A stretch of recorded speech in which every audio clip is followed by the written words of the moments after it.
Hello, everybody, and welcome back to another Roundtable episode here on Tales from the Wandering Scribe. I'm your host, Gabriel Garcia. Many of you know me as the Wandering Scribe and the Wandering Quill. And today, as I said before, we are back with another Roundtable. And this one is a very special one. This is probably our biggest Roundtable thus far. We have authors, we got historians, we have people who love books and stories, all of whom are Wandering Scribe alumni. And one guest in particular is making their official debut here on the podcast. And I am so excited to have them all here. These are some of the most incredible people I have known over the years. They are simply amazing. So, without further ado, we are going to begin our little roll call. And we're going to start with Brooke, then Dodge, Joey, Dr. Angela Arias, Dr. Chrissie Reilly, Nathan, Sophia, and we're going to finish with Lynn. So, Brooke, the floor is yours. Hi, thanks so much for having me. It's so nice to see some faces. I'm quickly Googling all of you, so I learned quickly a little bit. My name's Brooke Thomas. I write Kidlit under a pen name, Brooke C. or Brooke C Books. And I currently have a 3-book series that's won a number of awards for kids ages 6 to 10. I also write adult fiction and speculative fiction and horror, and I do a lot of flash fiction and have done well in a number of different contests throughout the world. And that's really where I'm pivoting to write more like older level speculative fiction. Anything else I need to touch on, or is that good? That's good. That's very good. I do a lot of other things, but that's my writing bio. Nice. Well, thank you, Brooke. Thank you for that lovely introduction. All right, Dodge, you're up. Hello, everyone. So I'm Dodge Marin. That's my pen name. And I write fiction novels. I've been writing and self-publishing for around 15 years now.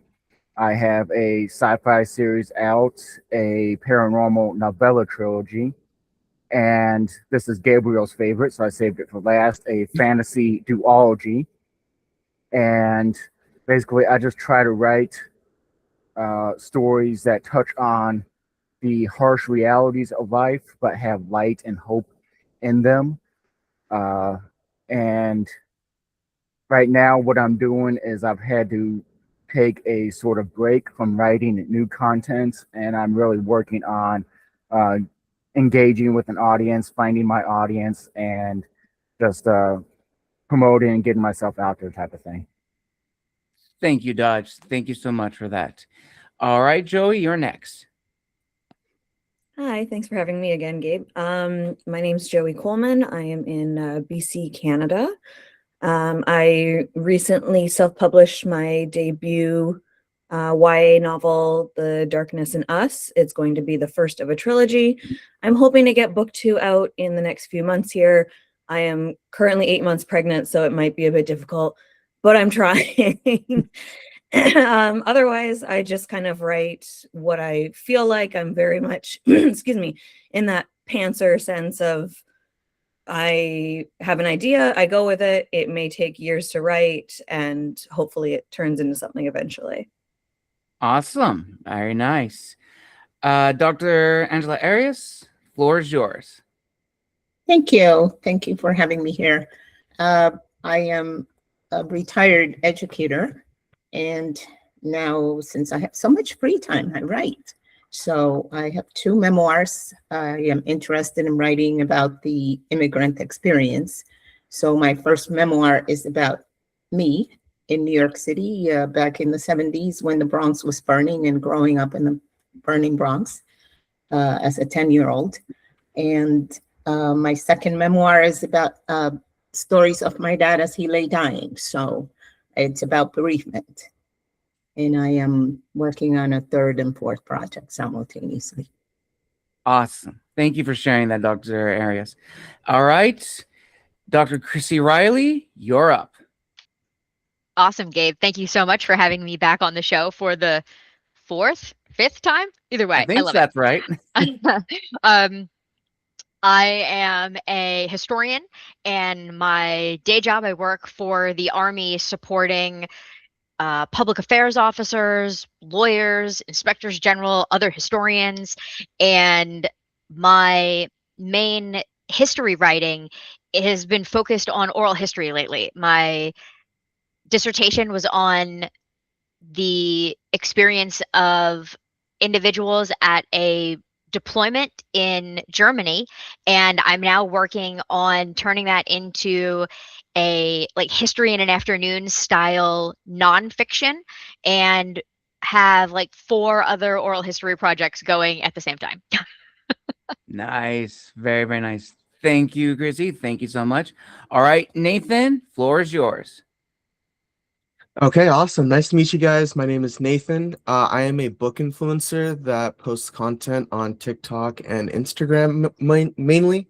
I read books, I review books, I do author interviews, I vlog local events here in the LA Orange County area, and I also recently have gone into doing book movie comparisons because I think it's really cool how we live in an age where most of the trailers we see always say based on the award-selling book, and you're like, okay, like that's awesome.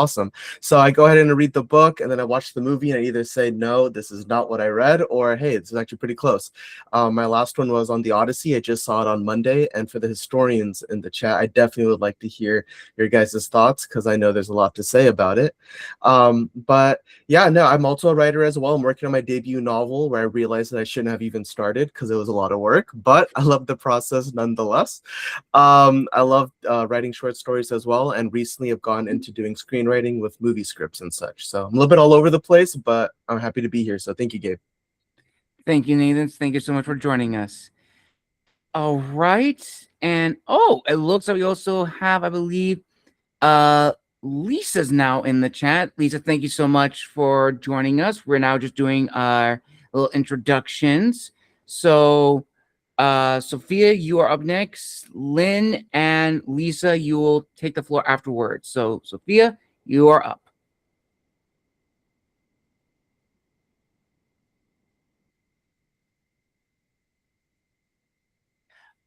You are muted, unfortunately, Sophia. There we go. There we go. Hello, everyone. Nice to meet you all. So great to see some new faces. Thank you so much, Gabriel, for having me. It's my second time in the Wandering Scribe.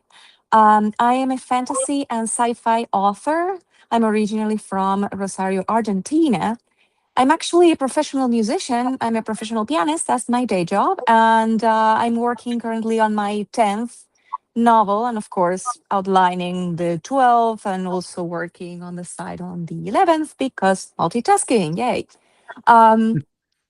I'm planning on publishing my my debut novel in March, which will be the first of a fantasy four-book series called The Harbingers. And I'm currently working on the first novel of what is going to be a new saga, maybe 3, maybe 4 books. My mind is chaotic. I never know where this is going to end, even though I am a planner. I'm also a pantser. So it's, yeah, enjoying the process. Awesome. Very nice. All right, Lynn, floor is yours now. Hi, I'm Lynn Marks. I am a military historian. I also still substitute teach as my day job, I guess, some of the times. My area of history usually is Marine Corps. I work on amphibious operational battles a lot of times. Right now, I'm working on the Battle of Peleliu still. I'm in the process of writing my article for that right now. I've written articles on the Battle of Guadalcanal, the Marine Air Corps, the Marine Corps Air Wing, also known as Double Birds at Guadalcanal.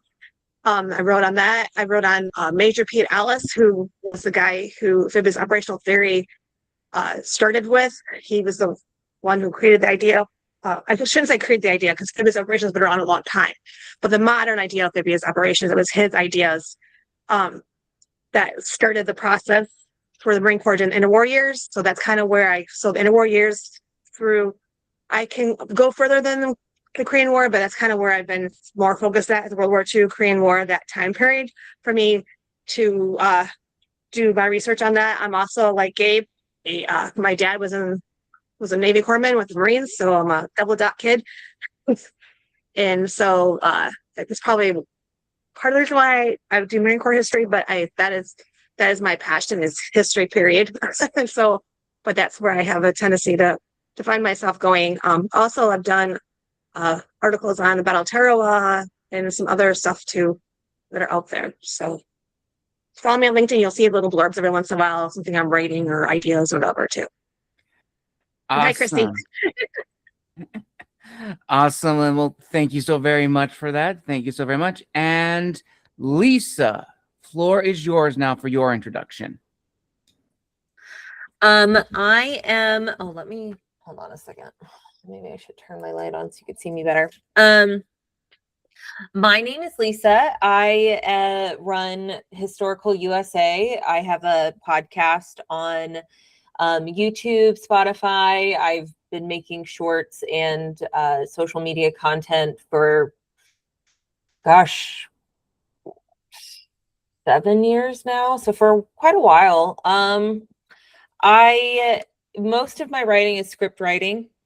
I write all of my own script. I do all of my own research for all of my documentaries and all of that. So not necessarily narrative book form writing, although I have talked to Gabriel several times and he's given me so many great resources. I always have the ambition to write a book, just, the time to write one is always escaping me. So I am hoping to contribute what I can, but I'm also looking forward to learning from so many of you that have published and written books yourselves. So I am here to contribute where I can, but also to learn. I'm really excited to get to know all of you.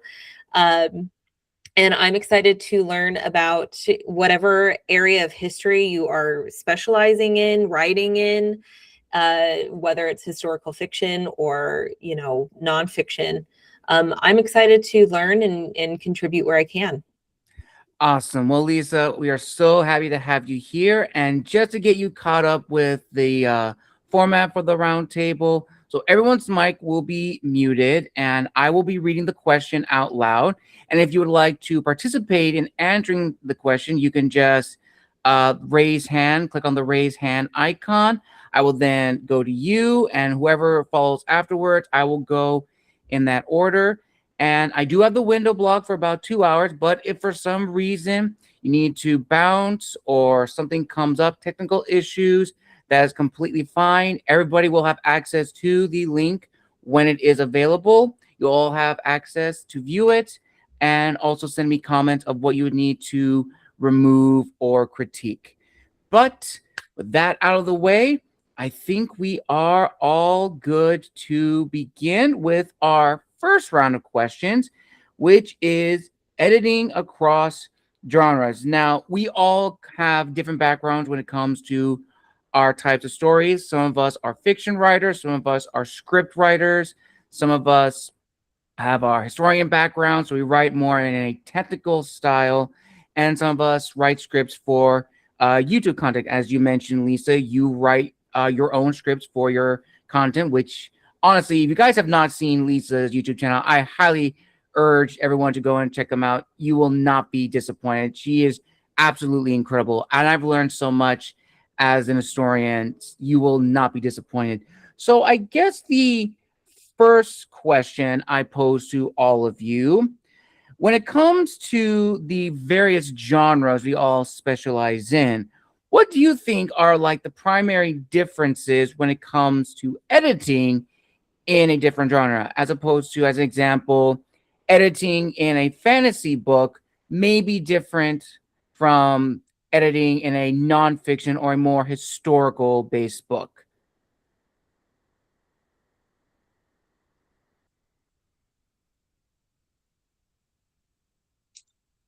All right, so we're going to start with Dodge, and then we're going to go to Joey. So the first thing that pops to my mind is realism is a big thing for me. And so for the science fiction one that I did is set 700 years in the future. There wasn't a whole lot of realism to that. But the fantasy one I did my research.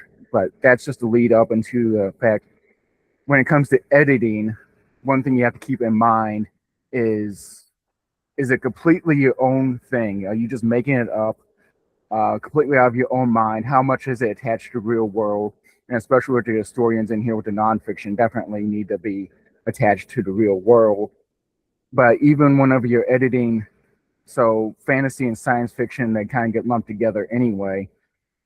But even so, that's the first thing that comes to my mind is you got to ask yourself the question of how realistic you want to be, how attached you want to be to actual events, either current or past.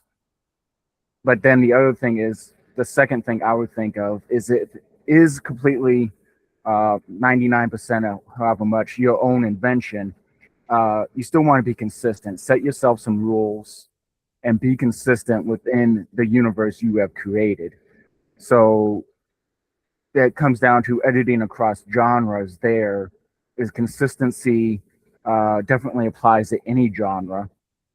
But as far as what you're using as your benchmark for consistency, that definitely changes from genre to genre and your personal writing style.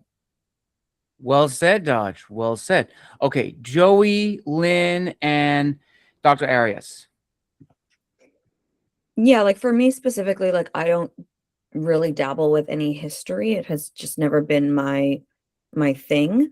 But in the sense of like my fantasy books, you know, obviously you're not doing any research online because you're creating most of the majority of everything in your head. The world building is in your head. But for me, for editing, for my process, I wanted to make sure everything was consistent, specifically with like the magic system. So if there was something that could potentially be seen as, oh, this person could have stolen this thing from this store because the magic allows them to do that, I have to think, okay, how would I prevent them from doing that so this society and this world that I've created doesn't turn into chaos? So for me, that was more of my approach for editing in a fantasy genre. I've also done like a murder-esque book on the side, and I did a lot of Googling, which I'm sure if anyone looked at my Google history, they'd be very disturbed. And I actually set it in the States. And because I'm not in America, I had to look up a lot of laws of that particular state, committing crimes across state lines, the laws, like federal laws in America. So things like that you can easily research nowadays because we have Google. I feel like it was very difficult, 20 years ago, for writers to do any sort of historical or research-based novels because we just didn't have the technology to go online and be like, what's the criminal law in the state of Nevada, right? So I think it depends definitely on the genre, but like for my fantasy, I didn't really go into a research mode into Google. I just created it in my brain when it was like, where are inconsistencies? Where can I really flush out this world here? Nice. Thank you, Joey. Thank you. All right, Lynn, Dr. Arias, and Sophia. For military history, it's really important that we give credit to the sources that we use, our primary sources, our secondary sources. So a big part of the editing is just double checking, making sure you keep your sources correct and straight and sourcing them right. And then another aspect, of course, is making sure that you don't stumble on plagiarism by accident, because as you're writing, even though you're getting all this information in your head and it's your ideas, it can sound like someone else's idea. And so it's very important to make sure you have that sourcing correct. Otherwise, it can come back and bite you down the line. And that's a very big part of doing any military history or historical work for us, besides making sure, there's good flow and it's a narrative style so people can relate to it, not, somebody sound like someone lecturing you or whatever. Very well said. And again, Lynn, very well said. All right, Dr. Arias and then Sophia. So I did many decades of teaching literature. So I am very strict about the norms for specific genres. And what I've been doing for the past 7 years is coaching people in the writing process, upcoming writers, and also beta readers. So I'm very strict when somebody sends me or gives me a manuscript, and are you sticking to the genre that you're claiming to be writing into? And when using history, are you being truthful to the historical event or time or people? Because it is okay to have it all in your head, but if you're using, for example, just an example, you're using Christopher Columbus. No, he did not get in a car. No, he was not on a bus. So, you have to be there. And I have the same standards for myself. So I am probably my toughest editor. All right. Thank you. Thank you. All right. Sophia, and then Dodge again. Okay. So for me, I just want to say that I admire you all, historians and historical fiction writers, because what you do is incredible. Just like Joey, most of what I write is in the fantasy genre, and there's a reason for that, because I'm absolutely scared of, the devil that is in the details, and the details, like Dr. Angela said, the details can be tricky, particularly when you're dealing with a specific time period. You need to be particularly consistent with it. Of course, there's different consistencies throughout different genres, like we've been saying. So if you are editing your fantasy book, you need to make sure that if this power has this certain limitation, then it will always have that limitation. Your rules of your fantasy, your magic system, the way your fantasy creatures act, that all needs to be consistent throughout. And it's what it allows it to become realistic in a way, or believable, like suspend that sense of unbelievability that fantasy should have. You should believe that a dragon could fly. You should believe that this creature may exist. But I had one particular experience writing my one and only so far crime novel, in which I had to dig deep into the workings of the Argentinian police and investigative system. And I actually interviewed a friend of a friend who was in the police force, and he could provide me with the details I needed. So the law and order system works differently throughout different countries. So the Argentinian system works very different than the American one, and I'm pretty sure everything else. So I had to be consistent. So my particular support there is specific readers. You're not going to have every skill in the world or every knowledge, but people do. So just find readers that can help you really read through your book and help you out with all the things that you may not handle yourself. Well said again, Sophia. Well said again. All right, Dodge, floor is yours now.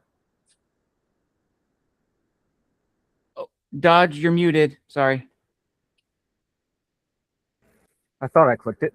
Anyway, so when Dr. Arias was talking, made me think. I just watched a little breakdown yesterday of the Stargate movie, and a lot of it was included as to how it almost didn't get made. And what she was talking about was being very strict on the rules for each genre. And one of the reasons it almost didn't get made was executives didn't know what genre to classify Stargate as. Was it an action adventure? Was it archaeological Indiana Jones type adventure? Was it sci-fi?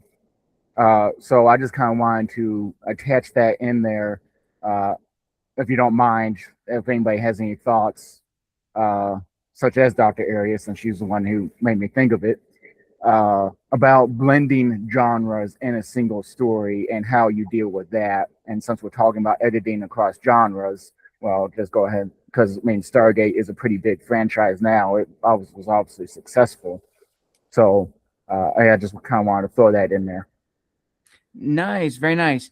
And Sophia, then Dr. Arias, unless Sophia, did you have another thing to say, or is your hand still up? Okay. All right, Dr. Arias, floor is yours. Dodge. So blending genres, it's something that it's very common. And however, people who have mastered the blending of genres understand the 2 or 3 genres they are actually blending together. And so I just finished editing, not editing, but reading a novel that is written in poetry. And so I had to keep very much it was in front of my face all the time that it was poetry, but it was actually a novel. And it made sense. And the writer understands that she's writing in poetry, but it's really a novel. Well said. Well said again, Dr. Angela. And this kind of goes into another question, which I think we may have touched on not too long ago. But I think for all of us, we are all writers in our own way. We all dabble in different styles of storytelling. So I would like to hear your guys' thoughts on sort of like the common editing pitfalls that writers should avoid. And also for my fellow historians and historical writers, how important is it to also make sure that our own personal objectivity does not negatively impact the writing that we are working on? Because we are constantly told that to not let our own personal biases impact our own writing. That is drilled into us day in and day out when we go into the field of history.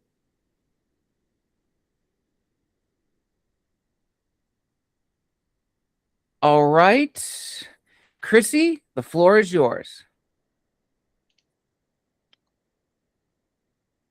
So I don't actually believe in objectivity, but I do believe in disclosing where your biases are. And there's a way to do that without coming off like you're, standing on a soapbox and ranting. I mean, by virtue of studying item A instead of item B, you already have a bias. And so I think some of that is built in, and it's fine. I don't seek to have 100% objectivity because I don't think that's possible. #constructivism. But I do think that arriving at the truth and being honest about your sources and being honest about how you use them is important. Absolutely. Well said. Lisa. I agree with Dr. Chrissie. It is really, really hard, especially when you're talking about certain topics, to try and you need to be intellectually honest with whoever you are talking to, whether it is an audience or a classroom or anything like that. Whatever sources you are bringing to the table, I think it's really important that they know what those sources are. And as a historian, our job is to come to conclusions empirically. This is what I have, and this is what I have to share with you. And history is not a field without dispute. Mm-hmm. So you have to be willing to enter into those discussions as well. And I have learned so much by doing that with other people. You can't learn everything all at once. It is a building block, right? So when we are doing research on these subjects and we are putting ourselves out there, we have to make sure that we are being honest with ourselves and honest with our audience and open to dialogue and open to debate and open to suggestions. And hey, this is more of the information maybe you didn't know. We have to be willing to do that as well. Well said, Lisa. Well said. Okay, Lynn, then Dr. Angela, and then Brooke. I agree that history, I don't think there's any way to approach it completely unbiased, but the best we can try to do our best as far as like trying to look at history through the eyes of the people that the events took place. I had a professor who stressed that looking at through the history of the eyes type of thing, where you're looking at it. And so you're trying to look at it through that way. And one of the things I like to use as a great example is Teddy Roosevelt. There's a book out there that my dad read, and he had a horrible reaction to Teddy Roosevelt as a person and everything, because he's looking at it from our point, the 21st century perspective of him. But I read it and I had a completely different outlook, because I looked at it through the eyes of the people during that time period and what they thought and what they're thinking and all that. And I actually enjoyed the book. It was kind of, it was interesting to read and everything. And of course I learned a lot. So when I try to do my history, I try to look at things through their perspective, whatever. Right now with the article I'm reading, I'm kind of taking a stand that most people don't take, because I feel, and I think part of that, like they have said, is there's a little bit of a different perspective being a Vietnam veteran kid's daughter, that I might have a little different perspective of someone saying something like something's unnecessary, or I might, that's going to be hard to keep out of there if I, to be honest, completely. But at the same time, I'm trying to look at it very objectively as I can, but anytime you hear someone say something like that, I feel like you need to make sure you personally give the veterans their credit, the due, and appreciate what they did and the sacrifices and all that. And I think that's because so that might bleed into my article a little bit, just because of who I am. But I try to keep those stuff out. Like Gabe said, we really stress that as history professionals to try to keep our biases. And of course, there's always going to be some that creep in, but to do our best to try to keep them out. Absolutely. Thank you, Lynn. Thank you so much for that. All right, Dr. Angela, then Brooke, and then Joey. When I was doing research for the Bronx of the 70s, and I went into the old New York Times newspapers and magazines and community-based organization reports, and I rediscovered that the Bronx actually burnt because the landlords were actually burning the buildings to collect insurance. And then they blamed the residents. I was so angry. And then looking at my journals, because I've always kept the journal since I was 6 or 7, so I have notes here and there. And I saw the anger already in my notes as a 12-year-old. I had to make a space and decide how will I present this without sounding like an angry narrator. And then I figured it out just to mix it in as a kid, looking at it as a kid, from the kid's perspective, not from a 60-year-old perspective, already knowing a lot about history and about abuse. Absolutely. Absolutely. Brooke, and then Joey. I had a comment kind of to build on what we're talking about, but about expanding or narrowing your lens, I think, is a critical part of the editing process at all levels, when you're drafting, when you're plotting, when you're developing backstory for fiction, nonfiction. But kind of to toss a question back to the group is, how do we choose which parts to include, whether it's something that actually happened in history or something that we're creating ourselves? How, in that self-editing process, when you look at something historical, like there are a lot of different pieces that happen that come into the story that don't necessarily have to be in the one that you are writing. And I'm just wondering if we wanted to talk a little bit about, I think that's a really heavy part of the editing process. Before we even get to the line editing, the actual editing process of how do we edit ourselves to make sure we're telling the story we want to tell, whether it's nonfiction or fiction. That's very good, Brooke. Thank you for answering. We actually will be touching on that later, but thank you for bringing that up. Thank you. All right, Joey, Lynn, and then Sophia. So yeah, just going at it, like, I think it all comes down to write what you know. Like, going off of what Lisa was saying, is like you have to be open to other perspectives, other people, other genres, other experiences. Like my full-time job as a registered sign language interpreter, and I have had to tread very cautiously in certain situations because it's you have to just always be very aware that that's not my experience. I did not have that experience growing up, but I also have to take on that role of becoming essentially that person to interpret correctly. So it's very difficult to navigate and walk that fine line of like, well, I understand you and I'm trying to respect you and your experiences, but at the same time, they're different than mine, but I have to convey them accurately to this other person. It's very tough. And I think it just all comes down to respect, in a sense of being so conscious of yourself as a person. Like, I am a white privileged person. I didn't grow up in poverty. I am female, yes, but I also am like, I've had a pretty good upbringing. I didn't have any trauma in my past, but then also understanding and listening and respecting the other person when they talk to you about their experience, because there's no right or wrong about it. You can't just say your experience is wrong and my perspective is right. You always have to have that level of respect. So I think, like, going off of what Lisa was saying, is like being conscious, but also respecting and listening to other people. And you're going to learn a lot. Like, I've learned so much since I've started my career about not only like the deaf community, but just like other minority communities that I really just had no sense of with my upbringing.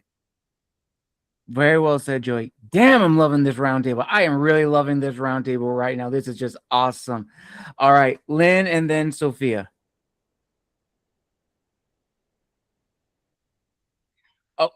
Lynn, you're muted. I'm going to answer Brooke's question. For me, when I'm doing my historical stuff and how I decide what it sounds like, I use I look at my audience. That's kind of how I look at it. So if I'm writing for a more scholarly audience, I'm going to include more scholarly details, and when I'm writing for a generic audience, like, in a magazine versus a historical journal, my writing gets more tighter, far as like I have to knock stuff out, a lot of stuff. I find myself doing a lot more editing because I'm into learning all this stuff and researching out, and I take tons of notes and the whole 9 yards. So I literally have to squish stuff down usually when I'm writing for an article. So that's kind of how I do it. It depends on the audience, if that helps. Thank you, Lynn. Thank you so much. All right, Sophia, floor is yours. Thank you, Gabriel. Well, I was thinking, as we were all talking and building up on each other's ideas, that when you're writing, whether that's, fiction based on reality or in a completely invented world, the exercise of empathy, to be able to step into someone else's shoes, which may fit completely different than your own, is one of the most important things. And that's why we write, and that's why we read, to be able to live into someone else's shoes for a little bit, to understand how a completely different life experience from yours may feel. For that, of course, it's super important to have the utmost respect and do your research, of course, and also exercise that empathy towards the different experiences. And also, in my particular experience, I write ensemble cast novels. So sometimes I will be narrating from the point of view of the evil dictator. And that's a difficult empathy, right? You need to be able to step into someone's shoes, someone who you would find evil and repelling in real life. And that's a very interesting exercise. And particularly to be able to keep, when you're editing and you're going through different voices of different characters, to be able to keep that identity particular to create those emotions. Thank you, Sophia. Brooke? Yeah, to build on that, like the idea of empathy and going back to like the idea of beta readers, I personally find a lot of value in having a paid beta reader, not my friends read. I want to, when my reading's right or my writing is ready for readers, or I'm getting to a state where I'm really doing heavy edits, I want other people to weigh in on what they are getting from my writing. And I think that's true, like Lynn, you were saying about if you're writing for a scholarly audience or a more generic, I want a reader that maybe is outside of the scope of who I see the book being in the perfect hands of, because I want to see the questions they have, the feedback they have, the reactions they're having. And I find that very valuable in the editing process before I really go back and make sure my manuscript is polished. Am I getting the messages across I want? And did I put too much of myself in somewhere? And I think that's true for all genres, but I think that's really a great role for beta readers, is that having more than one is always good, and having someone who doesn't read your particular genre or fancy, I think has a lot of value for writers. Absolutely, man. Okay, before I go into the next one, I gotta give all of you all a round of applause, because that was probably the best discussions I have ever heard on the show. That's why I wanted to give you guys a huge round of applause for that, because you guys are amazing, absolutely amazing. So we're now actually going to go on another topic, which I think is really important, and it focuses on the evolution of, fiction stories. But I think that discussion can also be applied to the evolution of history and historical research. And my question I ask to all of you is, in terms of, for fiction and or history, how much of like cultural movements influence the direction of the types of stories that are being put out, or the type of history that is being made, or historical research? Because for all of us authors, we have seen a lot of different books come about through like new stories written by other authors, or movies that have a particular theme, and the media is just flooded. And for my fellow historians, we have seen that's all the same thing when it comes to one archaeological find or one historical research. Suddenly everybody wants to cover it. And it's this huge balance of how much of the historical research we want to showcase, but also writing something ourselves that is true to us, and then also making content that is talking about it, but also in a way maybe subtly influenced by what we're seeing in, the media around us. So Joey and then Dodge. Yeah, and I think that just goes back to like what we were just talking about, of like your own perspective and your own experiences, because it's like with my YA books, I started writing these when I was in high school. I didn't even realize that I had kind of subconsciously taken like a political sense in the book, and like that theme kind of weaves throughout the whole book, and people started bringing it up to me, and I was like, oh, okay. But I also don't want this to be a very like blatant minority versus majority group, because it follows the minority group, and I'm not part of a minority group. So I was very careful to make it like, this is fantasy, this is completely made up. It doesn't really flow with reality, but it did subconsciously influence my writing, and it found its way into the book, whether I realized it or not. And like, in the sense of other people telling me like, oh, why don't you write books about your experience, as like, why don't you write a book that has a deaf person in it or something? And again, I'm like, this is not my life. It's not my experience. If I take someone else's life and put it in a book just because I'm kind of in that community, it's gonna, in a sense, piss off a lot of people because it's me as like a random white woman who's hearing, adding in a deaf person into her book, and putting that perspective in there when it's not my experience. So again, I think it does come back to like, yes, we are influenced by society and what's going on nowadays, but we also have to tread lightly to write things that are part of our own lives, and not someone else's life that you are taking on and potentially fabricating or muddling up, in a sense. Very well said. All right. Dodge, then Lisa, then Dr. Angela, and then Sophia. So my first thought that I want to convey here is that it is ultimately a personal choice how much you want to include of modern events, and whether you are addressing those things directly or just using them as a building block. But for myself, the way I look at it is, I am an author. I am a fiction author primarily, and this it definitely changes because I know a lot of you are historians, nonfiction and or fiction authors. But for myself, it's like when it comes down to is I am an entertainer. I am not a political commentator. So I try to be very careful about what I include from the real world in and of modern events in my writing. And I very much subscribe or ascribe, whichever one of those is the correct definition, to Tolkien's definition of fantasy for him specifically, but for any fiction really, is an escape. It's an escapism, which is why what I said earlier is like, yeah, I do touch on the horrors of reality, and the world we live in can be very dark, but to have a little bit of light in there and have what people can try and work towards and give them a light to work towards. But what it comes down to, the philosophy I go by and is very interwoven into everything I write is I try to get people to think. I try very hard not to tell them what to think. Absolutely. Absolutely. All right. Lisa, then Dr. Angela, and then Sophia.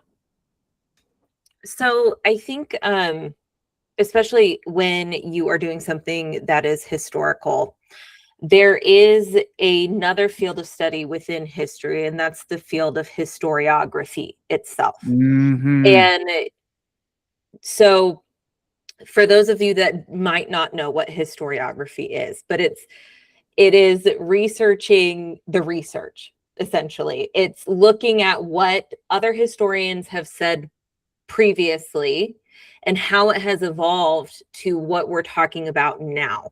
It can be cultural, economical, political, all of those things, can change the way that we view history. Case in point, the lost cause narrative of the Civil War to now, how we talk about the Civil War has changed dramatically about how they talked about the Civil War in the 20th century.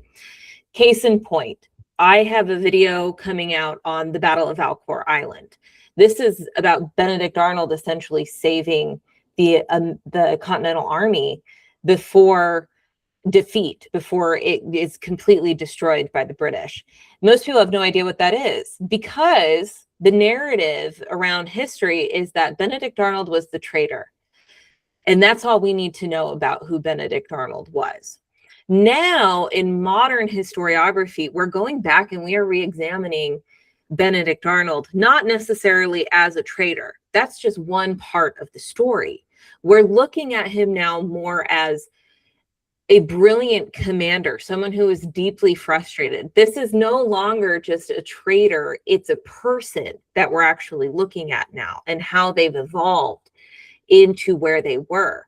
And his end is very tragic, but most people don't go further than he's just a traitor, right? So it's looking deeper into the history itself and looking deeper into how historians have written the history and how it has evolved and how modern historians are going back and maybe re-examining communities that didn't have necessarily a voice and uncovering those stories and bringing them to the forefront. And those are new perspectives to bring into the discussion. And those are new stories to bring into the discussion. I just did a video on the Chickamauga Wars. Most people have never even heard of that. Even if you've lived in Tennessee and Kentucky, you have no idea what that is. But it's a war that starts the exact same week that the 13 colonies are declaring independence. The Cherokee Nation is literally breaking in two. And there is an entire nation of people, not just the Cherokee, but the Chickasaw, the Choctaw, the Creek. They're all breaking apart geopolitically. And it has huge ripple effects among generations and generations of many different communities. So, and it was kind of interesting because I've had people comment, oh, my ancestors were settlers during that time, or I'm part of the Cherokee Nation and my ancestors ended up out in the Ozarks. How did that happen? Well, this is all part of that story, right? So it's the story of us, essentially. But yeah, I just wanted to bring that to the forefront. The historiography of history is very important. Thank you, Lisa. Thank you so much for that. Dr. Angela and then Sophia. Lisa, I love this. I didn't even know that was a thing, because when I was doing the research about the 70s in the Bronx, and so I grew up thinking the bad guy who hangs around the corner is burning the buildings around us. And that was the narrative. That was the narrative by the then mayor of New York City. That was the narrative by the borough president. That was the narrative by my teachers. And then becoming an adult and then reading the real story behind it, that it's now proven documents that these landlords actually were paying people to burn the buildings to collect and so all of that, putting that into writing and then deciding the readers, my intended readers are high school students, so they really don't care at this point in their lives. So choosing to take all of that away and continuing to write it from the perspective of a 15, 16-year-old was the important thing. Thank you for that, Dr. Angela. All right, Sophia and then Lynn. Yes, so building up on what Dodge just said about how some of us will work with fiction as escapism, and given the fact that we are all, in a certain way, products of our time, and all the cultural and political tendencies of our time and of our particular family or group of belonging, or several groups of belonging, can, of course, shape biases into our minds. And everything that we produce is going to be tainted with our own personal experience and with our own thoughts and our own context, whether we are reacting to that context or we are bringing more of it into the world. But it feels very interesting to think that in 100 years' time, like, we are creating, because we are all writers, we are all creating the culture of this time in a way. So we are all product and reflex of our time. So maybe in the future people will be studying some of us and maybe getting it completely wrong. For example, Tolkien, back to Dodge's example, he really wanted fantasy to be known as escapism. So it's fiction. It has nothing to do with reality. And people kept telling him, yes, but this feels a lot like World War I. Weren't you in World War I? And he's like, no, fiction, escapism, fiction. And then, there was C.S. Lewis, which was, one of Tolkien's closest friends, who really wanted his religion, his spiritual beliefs to be read into his work. And honestly, I don't think there's a lot of people that really know that Aslan is supposed to be Jesus.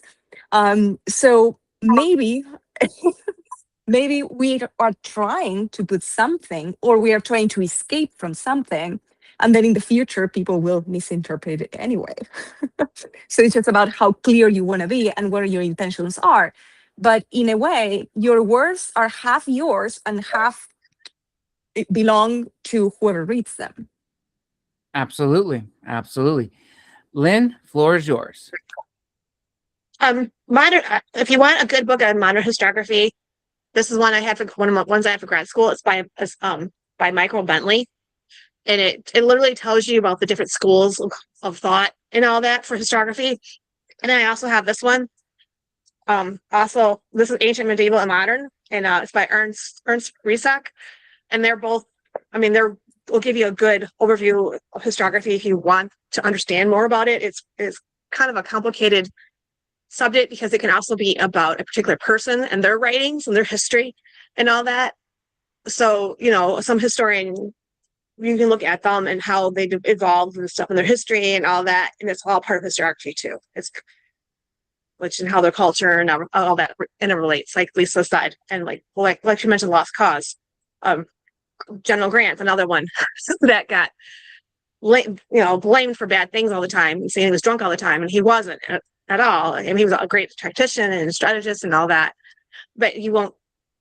I mean, hopefully in colleges now they're not teaching that still, but I know they were teaching that when I was in college, and I learned in grad school a different thing when I had new stuff to read and all that, and different professors. But yeah, that's all part of like I said, culture does come into looking at the history of what you're writing about when you're looking at historical info.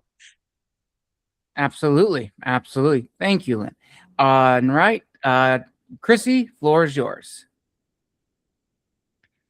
So one of the things that Sophia said reminded me of anthropologist Anne Allison's concept of dominant listeners.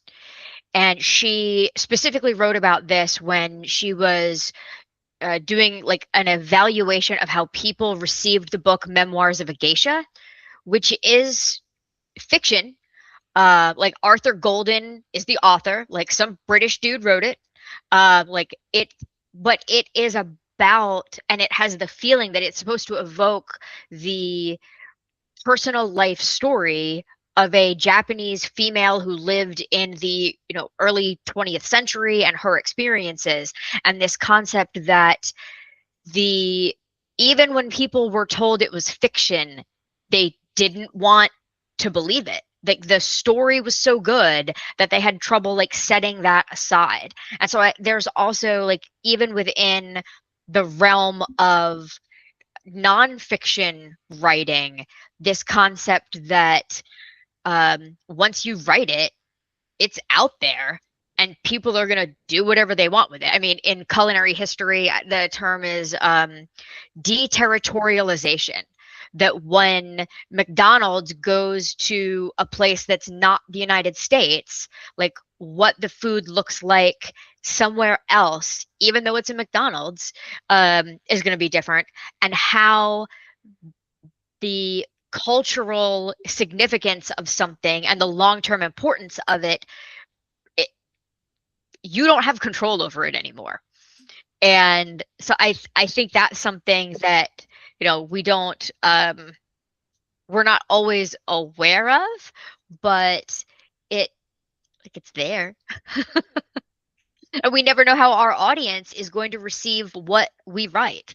Like we might want for them to get something out of it. They might get something totally different. We don't get to choose. I mean, we can do our best, but that's all we can do, right? Absolutely.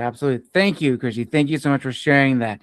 And I think we have touched on a little bit is that not only are we also writers, we're also readers as well. We're constantly reading. We're constantly building our own library and our own knowledge of stories. And those stories in part influence how we write our own, whether we are writing our own fantasy or we're reading books that influence how we approach history or how we approach a certain scholarship.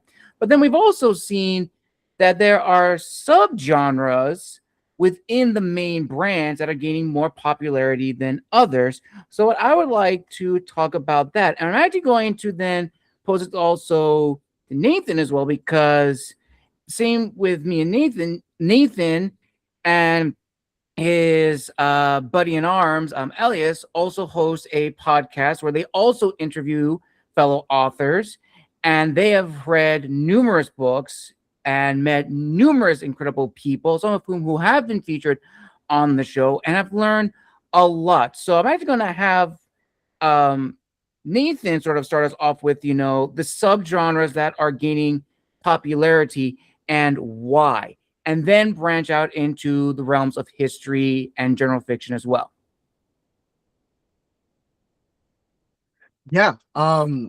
First off, I just gotta say, like, this literally feels like a podcast. Like, I feel like I just woke up, put on my headphones, and I'm just listening to a bunch of people talk about amazing stuff. So, great work. I really like that last question as well. And I think I'm gonna bring that into this question as well. I think cultural movements impact us more than we even think sometimes.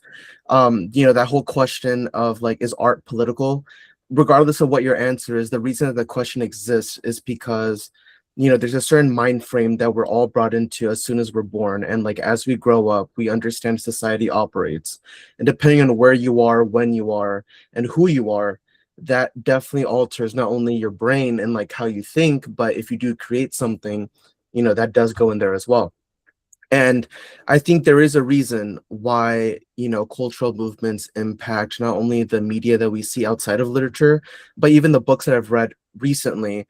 Like, of course, like because of the political times that we're seeing right now, I have seen an increase of, not really subgenres, but conversations about divide, separation, a lot of talk about identity, not just in terms of the individual, but also in terms of like groups as well. And like this could also be seen in movies.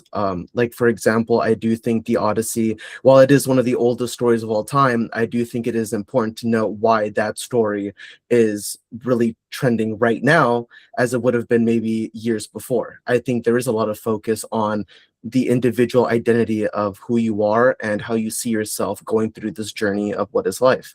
I also think books and stories like The Hunger Games and Divergent are extremely relevant in today's times because we are seeing a little bit of a conversation and even a divide amongst, people that are extremely wealthy and people that aren't wealthy.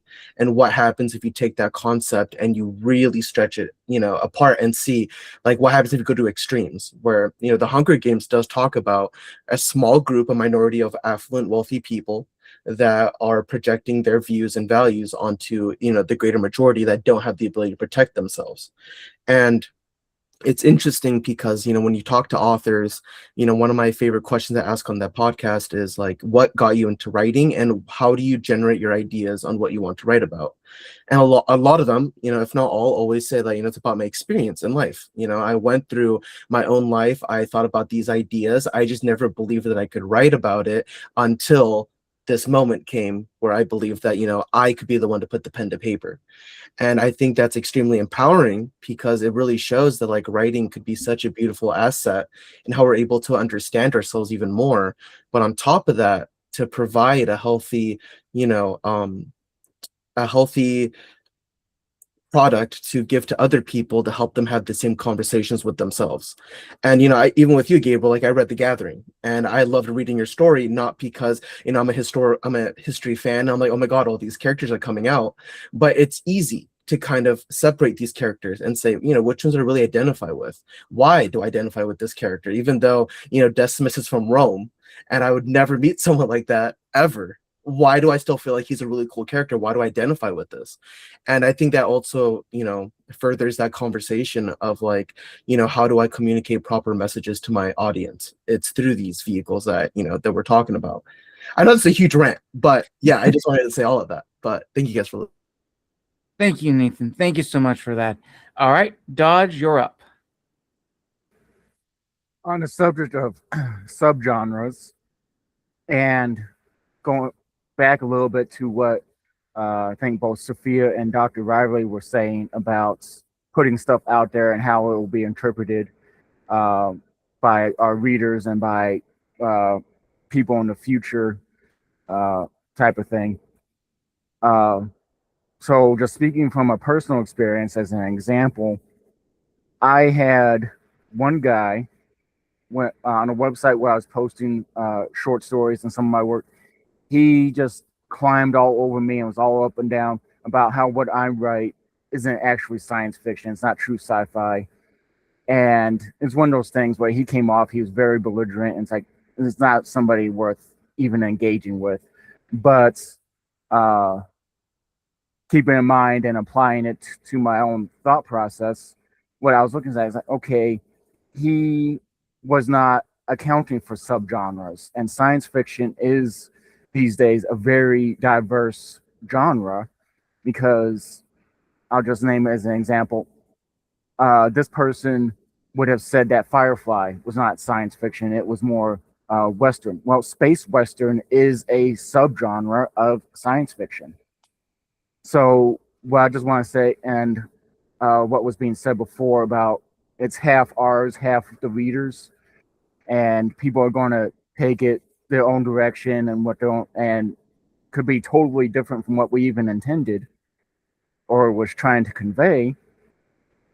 something I have definitely learned and am learning to put into practice. It's definitely a slow process of putting it into practice, but you're never going to please everyone, and you're never going to satisfy all personal definitions on a topic. So when it comes down to it, definitely for any newer authors out there, don't overthink it. It is important to go ahead and get your work out there. If you have a story to tell it, and don't overly worry about how people are going to receive it.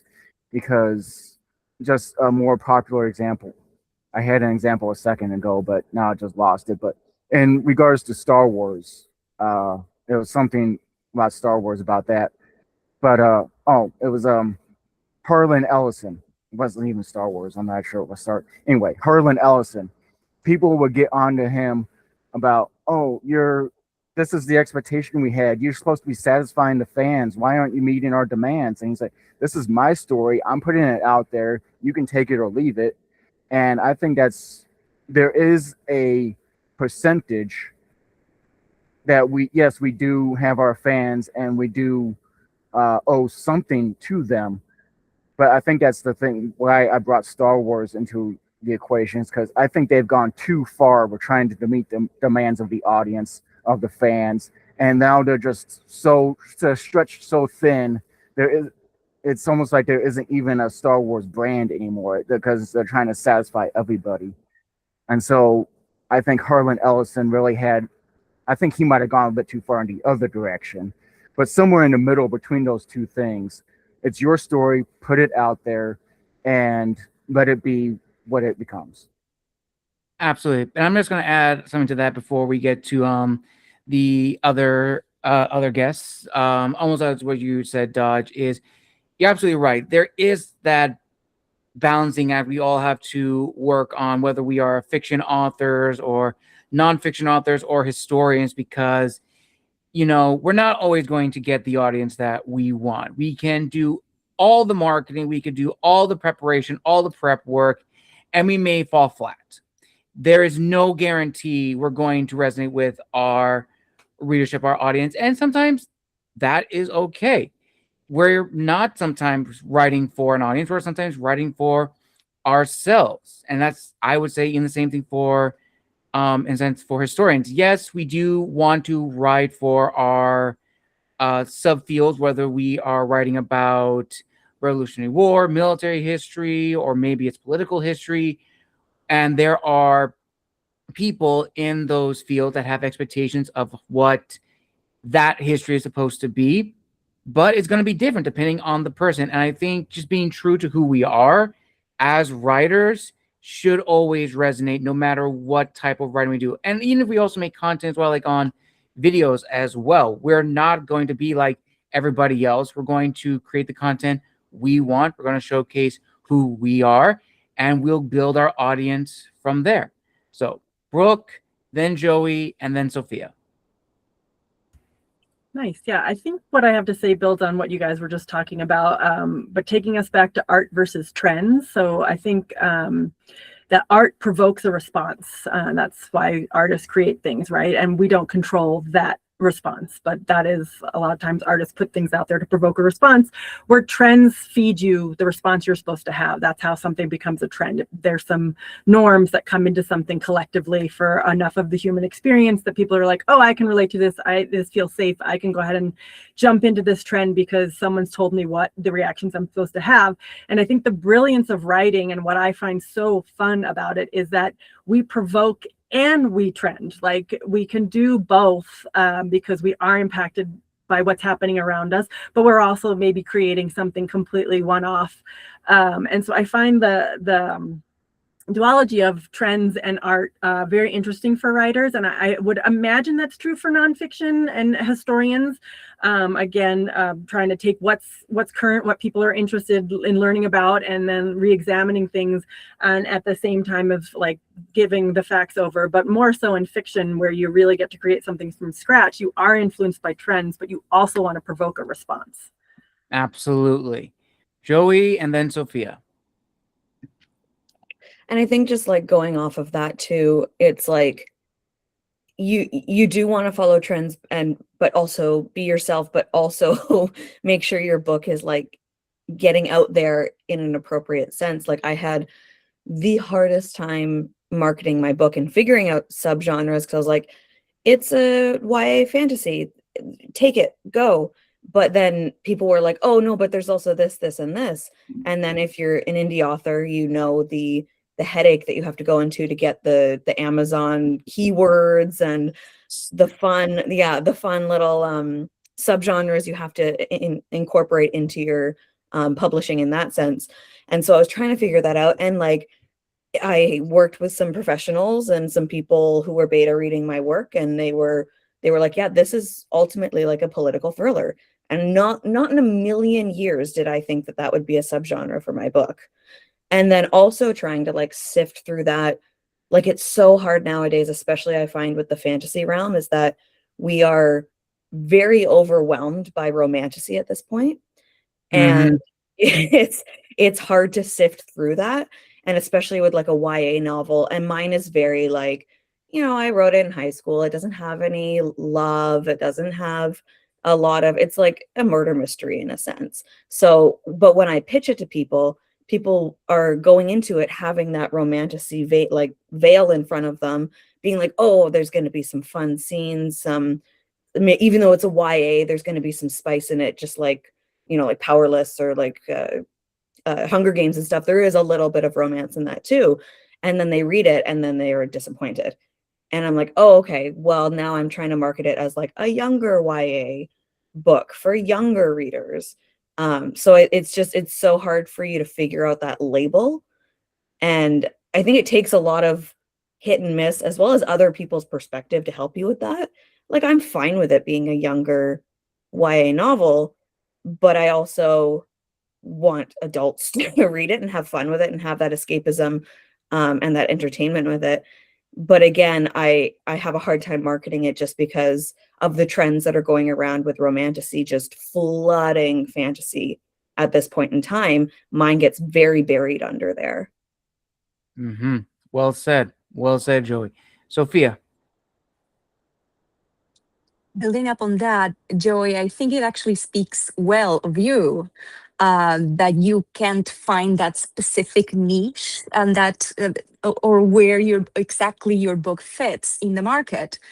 Because I think building the bridge between, you know, originality, like being your own self, and also following the trends is actually authenticity. So I'm pretty sure your work is pretty authentic and it's pretty its own thing. And that's probably why maybe you are creating a new tendency. And something that I wanted to talk about that I'm starting to see it more and more, I also see it in music, is fusion of genres, right? It's like, what is this? And it's like, one of my favorite books in Spanish, Shadow of the Wind by Carlos Ruiz Zafón. You try to describe it, Gothic novel, mystery, romance, is philosophical. You run out of words, having, you know, trying to explain what it's about. But as creators, and again, if some other creator is listening to us out there, just be authentic. If you feel like following the trend, follow the trend. If you feel like doing something completely different, you may be breaking into new ground. You may be creating something different. And I always go back to the same example. I was just putting together my Instagram post of the day about books that changed my life and my way of understanding how to write. And most recently, that has been Dungeon Crawler Carl. Who here has read it? It's something so unhinged, so wacky, so crazy. You would think it was unpublishable, unreadable. You would think it would never find its audience. And look at that. It's a mass phenomenon. All the romantasy girlies are reading Dungeon Crawler Carl right now. And it's just about being authentic, being true to what you want to say, to the stories that you have inside of you, whether they follow the trend or not. And if they don't follow the trend, you may be inventing a new thing. Because your readers will find you. I think it's just about that authenticity. Well said, Sophia. And this kind of goes into a bigger thing, especially now in the digital age, is the use of social media to build our brand, to build who we are. And I think I can speak for all of us. It is a nightmare. It is an absolute hell to market ourselves and to put ourselves out there on social media, because I'm pretty sure a majority of us are very shy, private people who are not very comfortable going on social media. But since we have stories we want to tell, or we have an idea of what we want to tell people, we have to go out there. And even going forward, for myself, Nathan, Dodge, and also Lisa, in addition to having social media presence, we also have YouTube channels. So we are making content for our audience. And sometimes it is a struggle. There are probably days where we don't want to make videos because it may be a little bit of a challenge, or we may be in a funk. And it's a constant struggle. So I would like to hear your guys' own personal stories about, being creatives in the digital age, and what you guys have learned from your guys' journey, and if there's anything you guys would change. All right, so we'll start with Dr. Angela, then Dodge, and Nathan. I hate it. I hate it. And I hate it. I'm a writer, not a social media content person. I have a former student who actually runs my social media. So I send her ideas and she posts them. I send her pictures, she posts them. And the only thing you're going to find in all of my social media, and I have all of them, is about my writing. Because I always say I'm a writer. I'm not a show person. I don't even like reading my books out loud. I can discuss them, but I hate when I have to go in front of an audience and put up a show. I did that for 36 years in the classroom. That's it. I'm done. True. Very, very true. Dodge, and then Nathan. To be perfectly honest, to start here, I'm going to have to be very careful not to get on my soapbox here. But I was actually just discussing a bit of this with Gabriel one-on-one, and at just a couple hours before this roundtable, I sent him a message. So I'm just going to go ahead and start there, update everybody.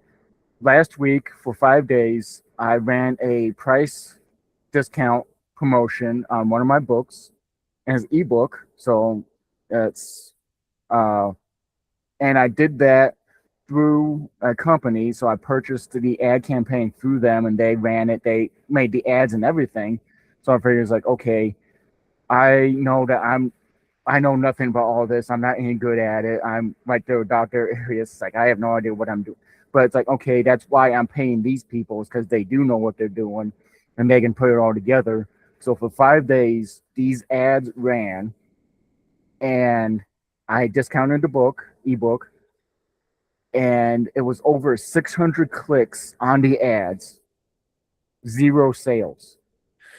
And that's the thing. What it comes down to is I don't understand, why did so many people click on it? And maybe I think it was Sophia was mentioned, it was my fantasy book, so maybe people clicked on it, think it was going to be romantasy, and it's like, oh, it's not that.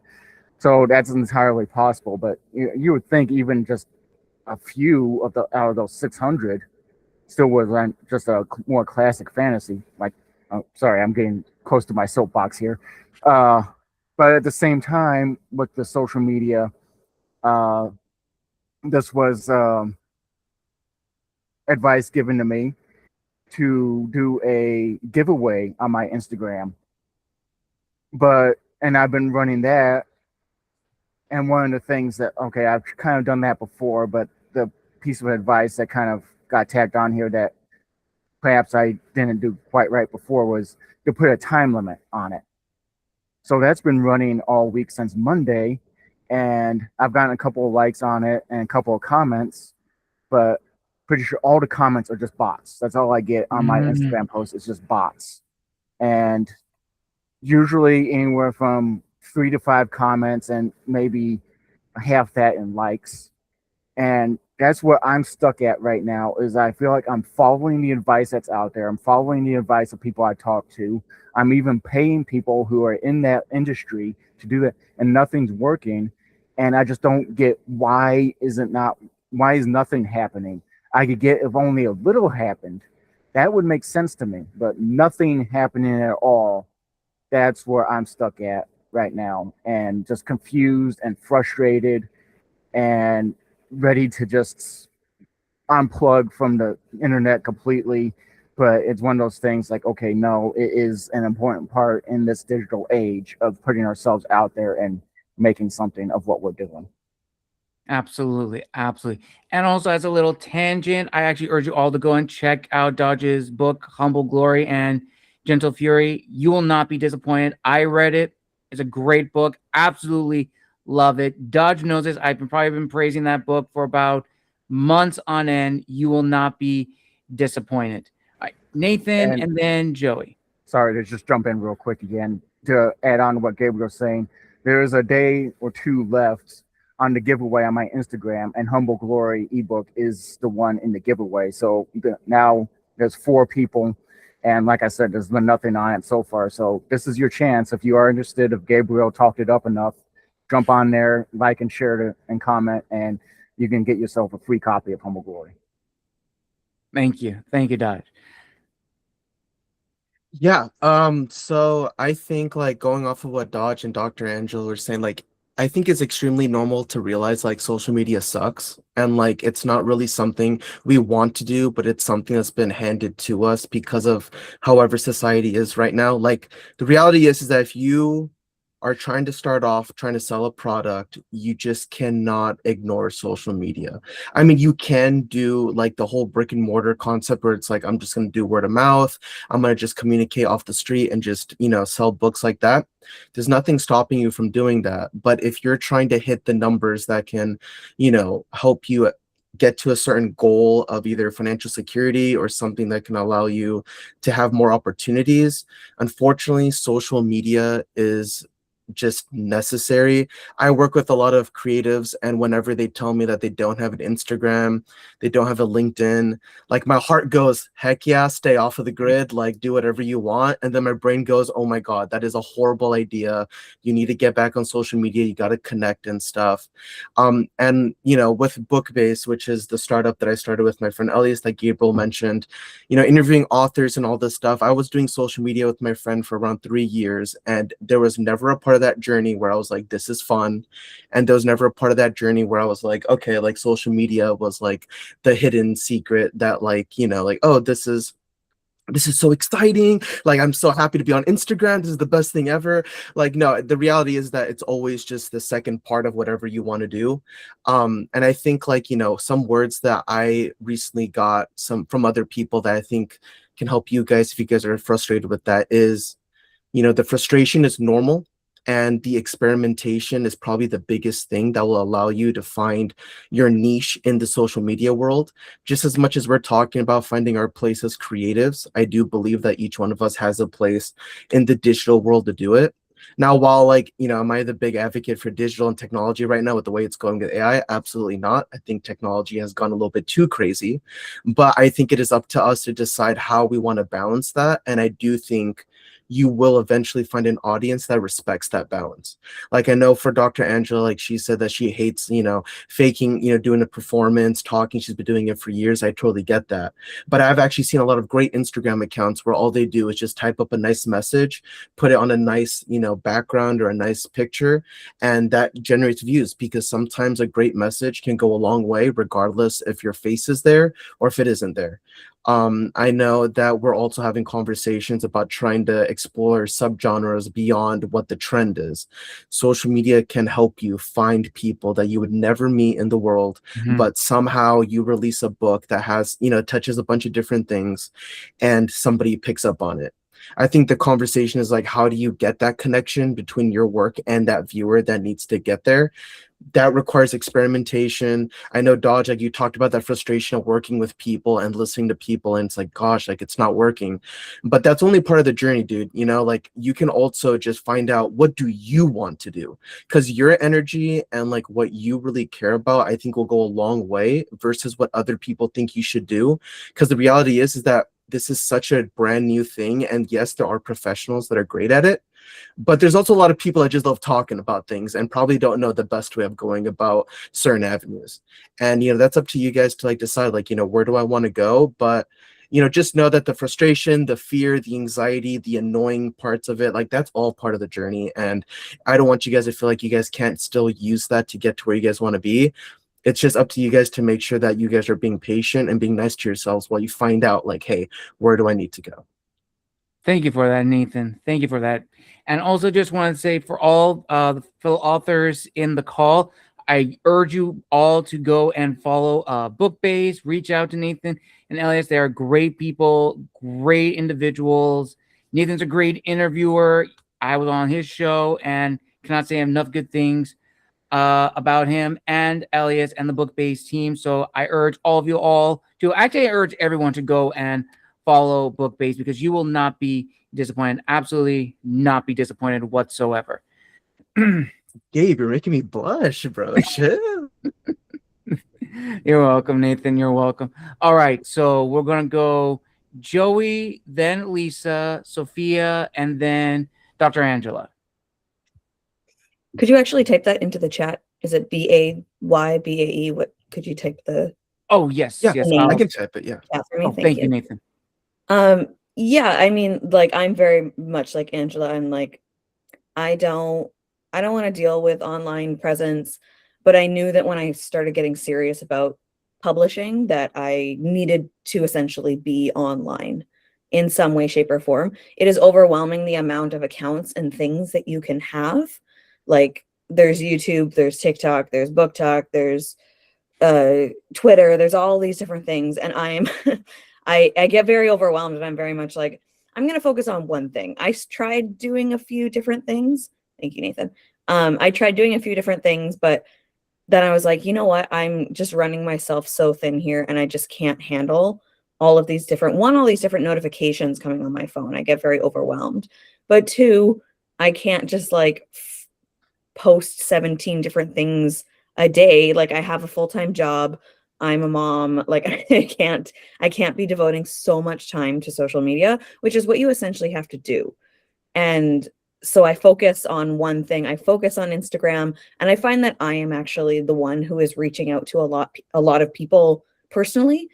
And I think that also has gotten me a lot of like followers and like support and community in the book world, is that I'm the person who puts myself out there and says, hey, like I noticed that you have this cool Instagram account. Do you mind potentially putting something about my book on your account? Or do you have like a group chat or something that I can be a part of? So I'm a part of a few of those like engagement chats. So it's a lot of me doing the work. And I say this constantly that I'm screaming into the void.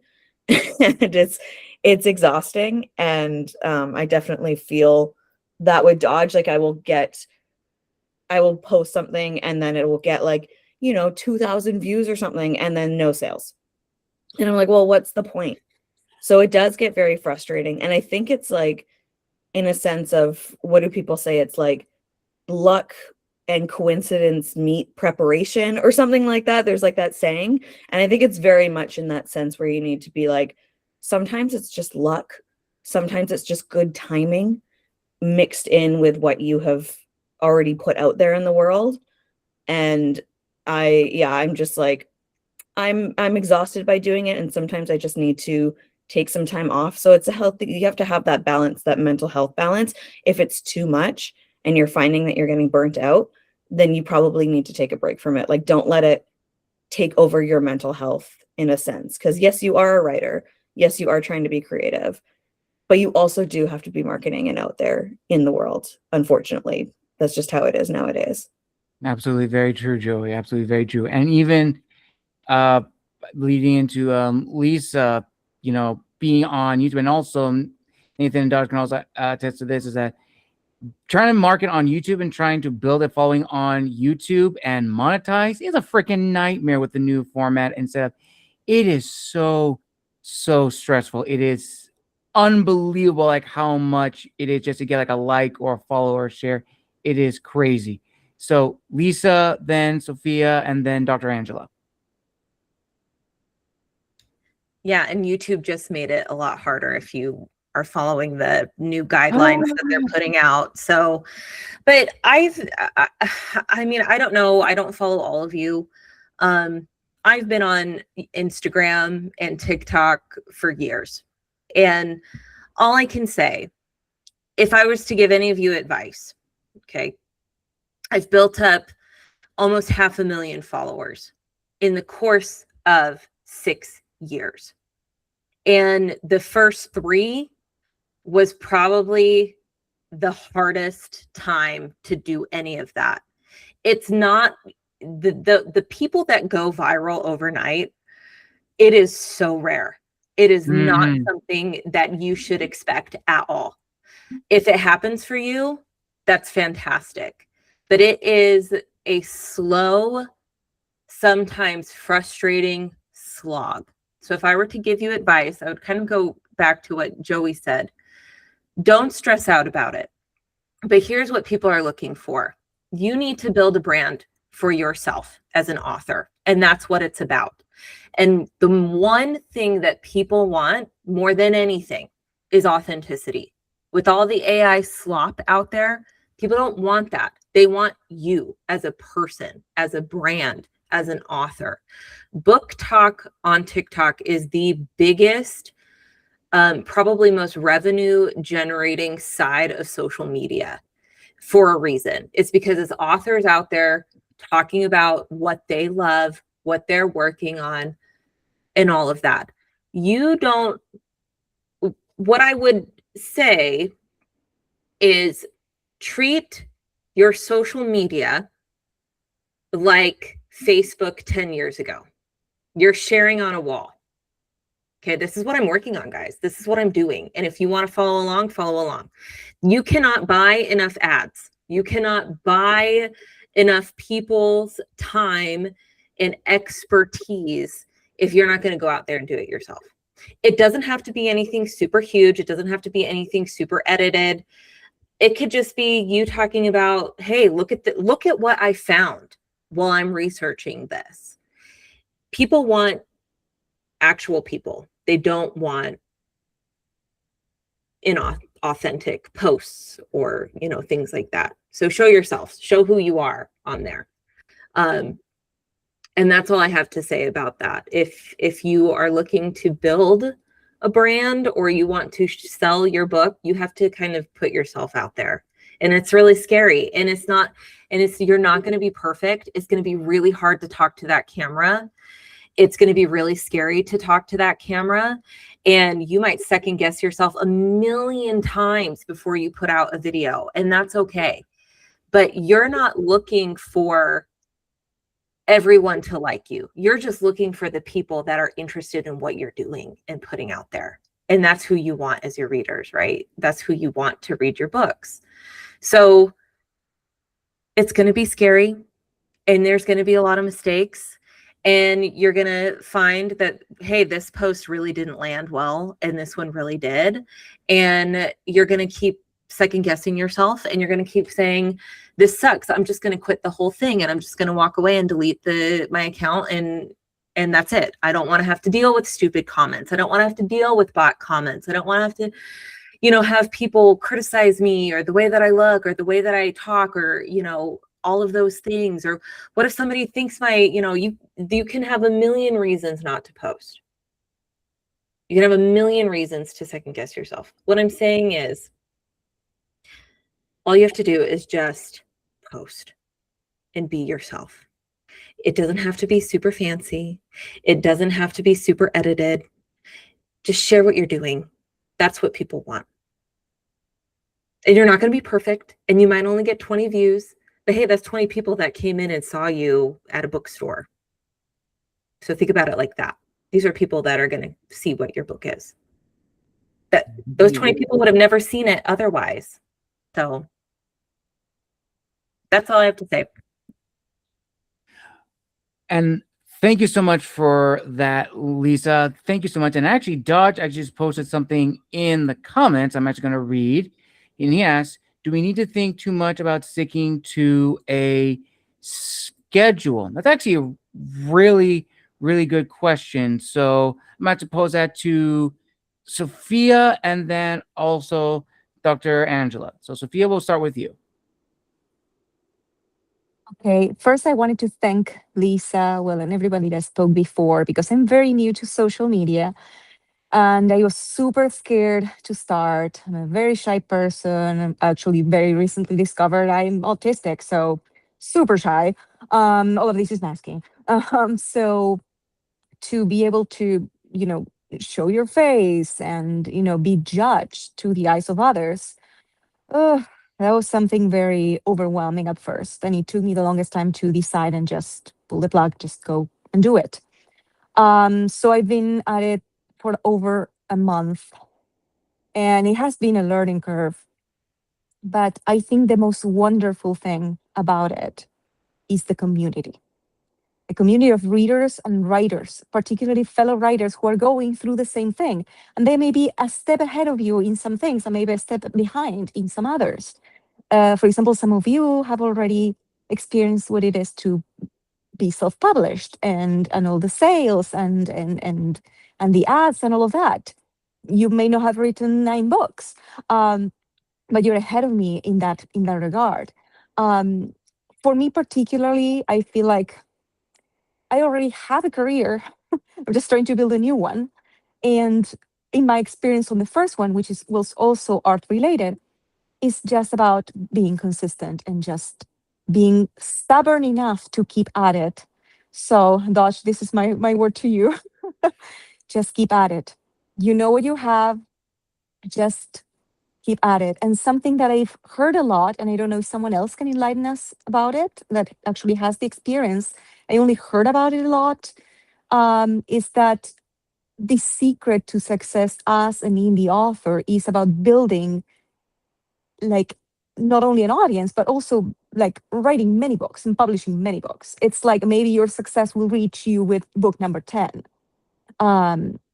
So I think it's, again, and I think everything in life is about being stubborn enough to just keep at it, no matter what happens, what comes your way. And the same thing happens to social media. It's just about trying, trial and error. And the good thing is that we have each other and that we can learn from each other's mistakes, and from each other's successes too. So I'm cheering for you all.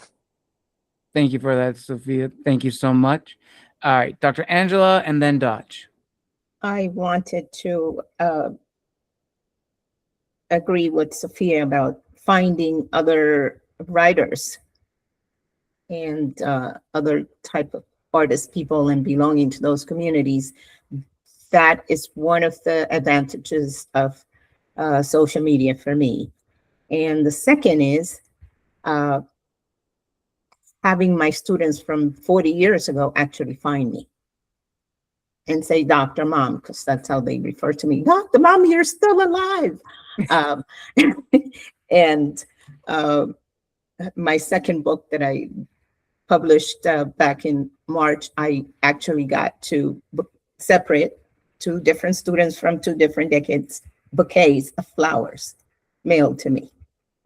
And so finding them and actually having them back in my life and seeing how they turned out, from walking the hallways, me suspending them, calling the parents, to becoming an MD in one case and the school superintendent the other. It's a big thing. And that's the added value to social media, other than selling 1 book a month. Dodge, you're not the only one. Because it turns out, people look at 3,000 views in 2 books. Really? That's true. That is very well said, Dr. Angela. Thank you for that. All right, Dodge, the floor is yours. Okay, so it's just one thing to try to put a bit of positivity in there as well. I do have to remind myself it's really easy to get with the, like, social media and everything to really just fixate on the negativity. But I was thinking it is very easy, and I think a couple of you were saying something along these lines. It's very easy to think about going viral or connecting with the masses or something like that, and that's the purpose of social media. But I have experienced it, and probably most of us here have, especially given the example I'm about to give, you can connect, and individuals will find you, and it's a way to connect with other individuals. Because the only reason I'm here is because Gabriel saw one of my Instagram posts on Humble Glory, and he reached out to me. I did a little bit of research, make sure he wasn't an AI or a scammer or something, and then he turned out to be real, like somebody was saying he's authentic. And so that's the only reason I'm here. And so that is one thing that maybe we can all, and I'll put myself there first, that I definitely need to do this, is, okay, put yourself out there and not necessarily expect to connect with the masses or sell a bunch, but connect with people, and you will grow and through the networks you create, and they bring you into their networks type of thing, and then whatever you are able to add to them as well. So there is an element of making individual connections as well, and not just connecting with the masses. Again, well said, Dodge. Well said. And before we get to our final question of the discussion, because this episode has been, I'm going to say it, I think this roundtable tops the last two roundtables in terms of discussion, in terms of the different viewpoints. I absolutely love everything that you guys have brought to the table. Absolutely love it. And now we're going to reach the final question, which I've been debating of whether to add this, but I think since we have talked about so many topics beforehand, I think this definitely does fit. I'm going to give some context for this question. So, as many of you know, as I'm probably shared with you guys all in your own separate interviews, that how long I've been doing this show, and from what I've learned from each and every one of you guys, and seeing what the trend is now in the digital age, and I'm sure you'll definitely agree, there is a crisis. There is a literary crisis. Not a lot of people are reading. Not a lot of people can read, unfortunately. For those who have probably seen the most viral video of that's been on social media, this teacher in a public school broke down in tears because his senior class could not fill in 4 words. It absolutely just broke my heart, as not only as an author, but also as a tutor, as an educator as well. And then when we look at history, and in the age of digital creation and unfortunately misinformation, for historians like myself, Chrissie, Lynn, and Lisa, who pride ourselves on creating accurate content that is truthful, that is grounded in history, grounded in truth, but is also engaging. It is a struggle. It is so much. And for my fellow authors, the hassle of creating books that are authentic in an age when someone could program a software to create a book, publish it out there, but the wording is crap. It's shit.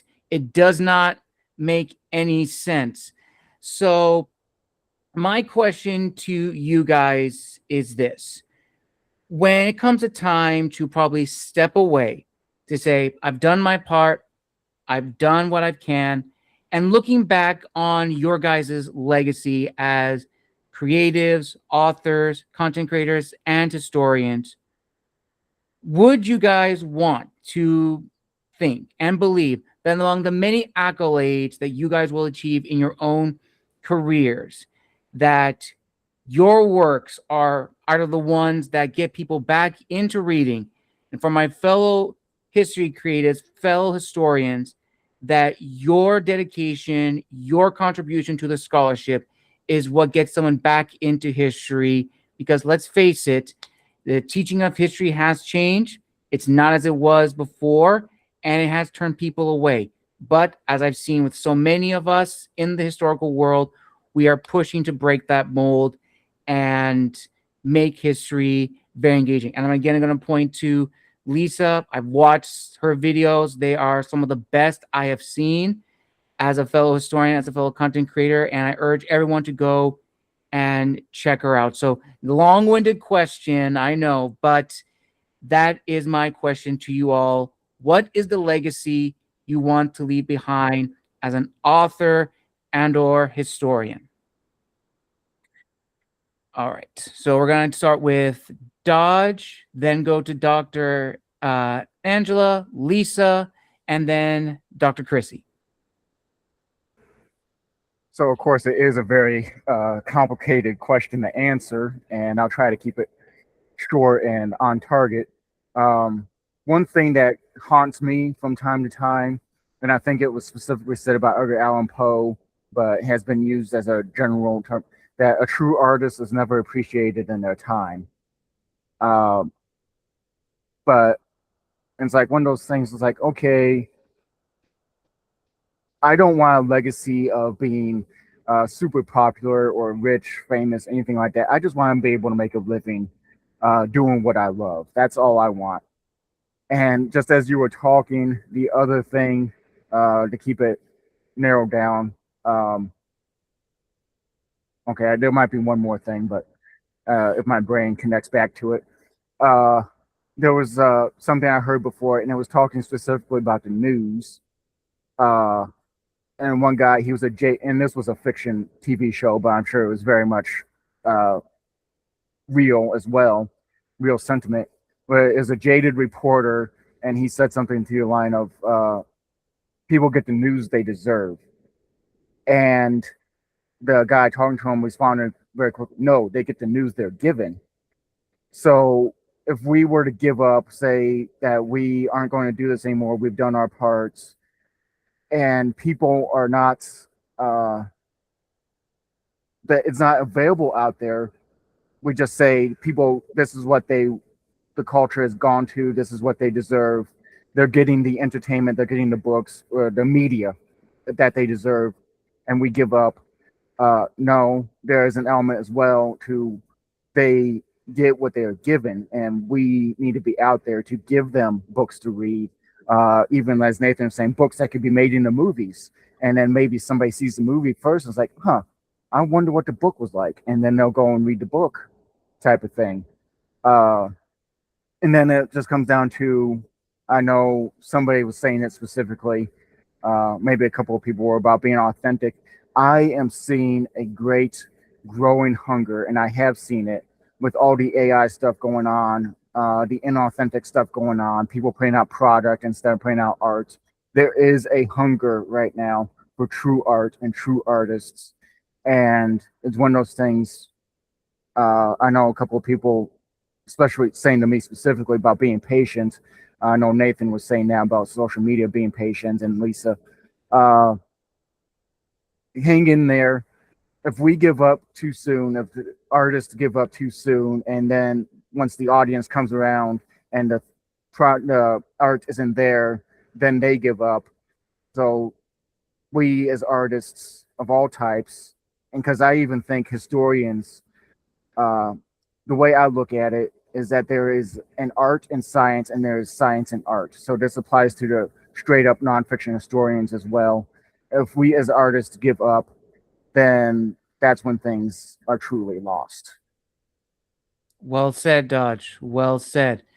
All right, Dr. Angela, Lisa, Chrissie, Sophia, Lynn, and then Joey. And Gabriel, you wanted to know what our legacy? Yes. Okay. The legacy you would leave behind the next generation. So I usually do book presentations about my first memoir to high schools. And beginning of June, I did a presentation for 4 different classrooms in the city of Yonkers. And Yonkers is a large inner city. And I was most surprised and taken aback in a good way that the boys were reading the story. 17-year-old boys, 16 and 17-year-old boys. And I asked the boys, what got you so interested in reading my story? Because it's about a nerd who happens to be a girl. I mean, there is no superhuman powers in my story. And they go, because you focus on growing up. And so my legacy, I would like to think my books is people that they grow up a little bit after reading my book. I like that to be my legacy. Awesome. Thank you so much for sharing that, Dr. Angela. Lisa, you're up.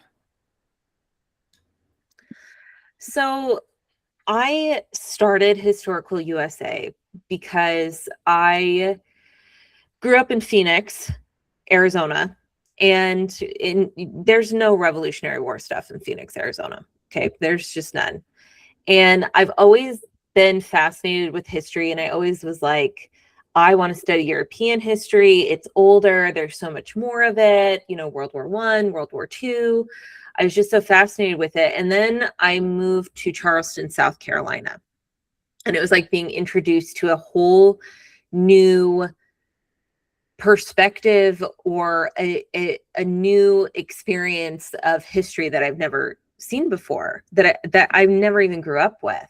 And I was just so drawn to that and realized that I myself know nothing. I don't know anything about America's founding at all. And when I started Historical USA, I started it for myself. I needed to learn. I wanted to grow. And I thought, I will invite people along with me. Like, come and join my journey. Let's uncover America's founding together, you know? And I thought, I'm going to start with the American Revolution and I'll get to the Civil War so quick, right? Like, and it's just, you uncover so many things that it's been all these years, and I still am learning so many new things about the American Revolution and the founding of America. And I think for me, what I have found as I have embarked on my podcast, as I've embarked on, you know, some of these stories in American history, is people are searching. They are searching for themselves in history. They are searching for a connection there to the past, whether it's personal, cultural, their community, where they live, where they grew up, their genealogy. People are searching for that connection. One of the biggest videos that I ever did on my YouTube channel is the expulsion of Acadia. And every single one of those people that have commented are descendants of those people and that diaspora. And I just found that so cool. I get comments almost daily from my Mayflower that I did years ago. Oh, I'm related to him. Oh, I just found out I'm related to them. So from what I have found is people are yearning for that historical connection in themselves. They want to know those stories. And I think for me, that has been the most rewarding aspect of doing this. Even though I don't get all the views, you know, I could probably do more trending, you know, topics in history that would probably get me more clicks or more views, or, you know, like the history bros and Shane Gillis, who only give you maybe like 2% of the actual story. I could do that. I absolutely could do that. I could totally craft something viral if that was the goal. But for me, it's like, I want to uncover the truth. And I get so much value out of people finding me and finding a part of themselves. So for me, that's kind of what it's become. It might not necessarily have been what it started as, but I absolutely love that. That's the most rewarding thing for me. So if people can learn more about who they are, where they came from, that's all it. I'm all in. Beautiful, Lisa. Absolutely beautiful. All right, Dr. Chrissie, the floor is yours. Gabe, you asked what we think we're going to be known for or what we want to be known for. I don't think I'm going to be remembered for being a historian necessarily. Like, not that I'm not amazing at it. Like, I got 99 problems, but like, you know, imposter syndrome ain't one. But it's all of the other things as part of my collective existence on Earth that I think I'm going to be remembered for. Like being a cat lady. This is at least the third time this cat has been on your podcast, Gabe, and has bitten me during the broadcast.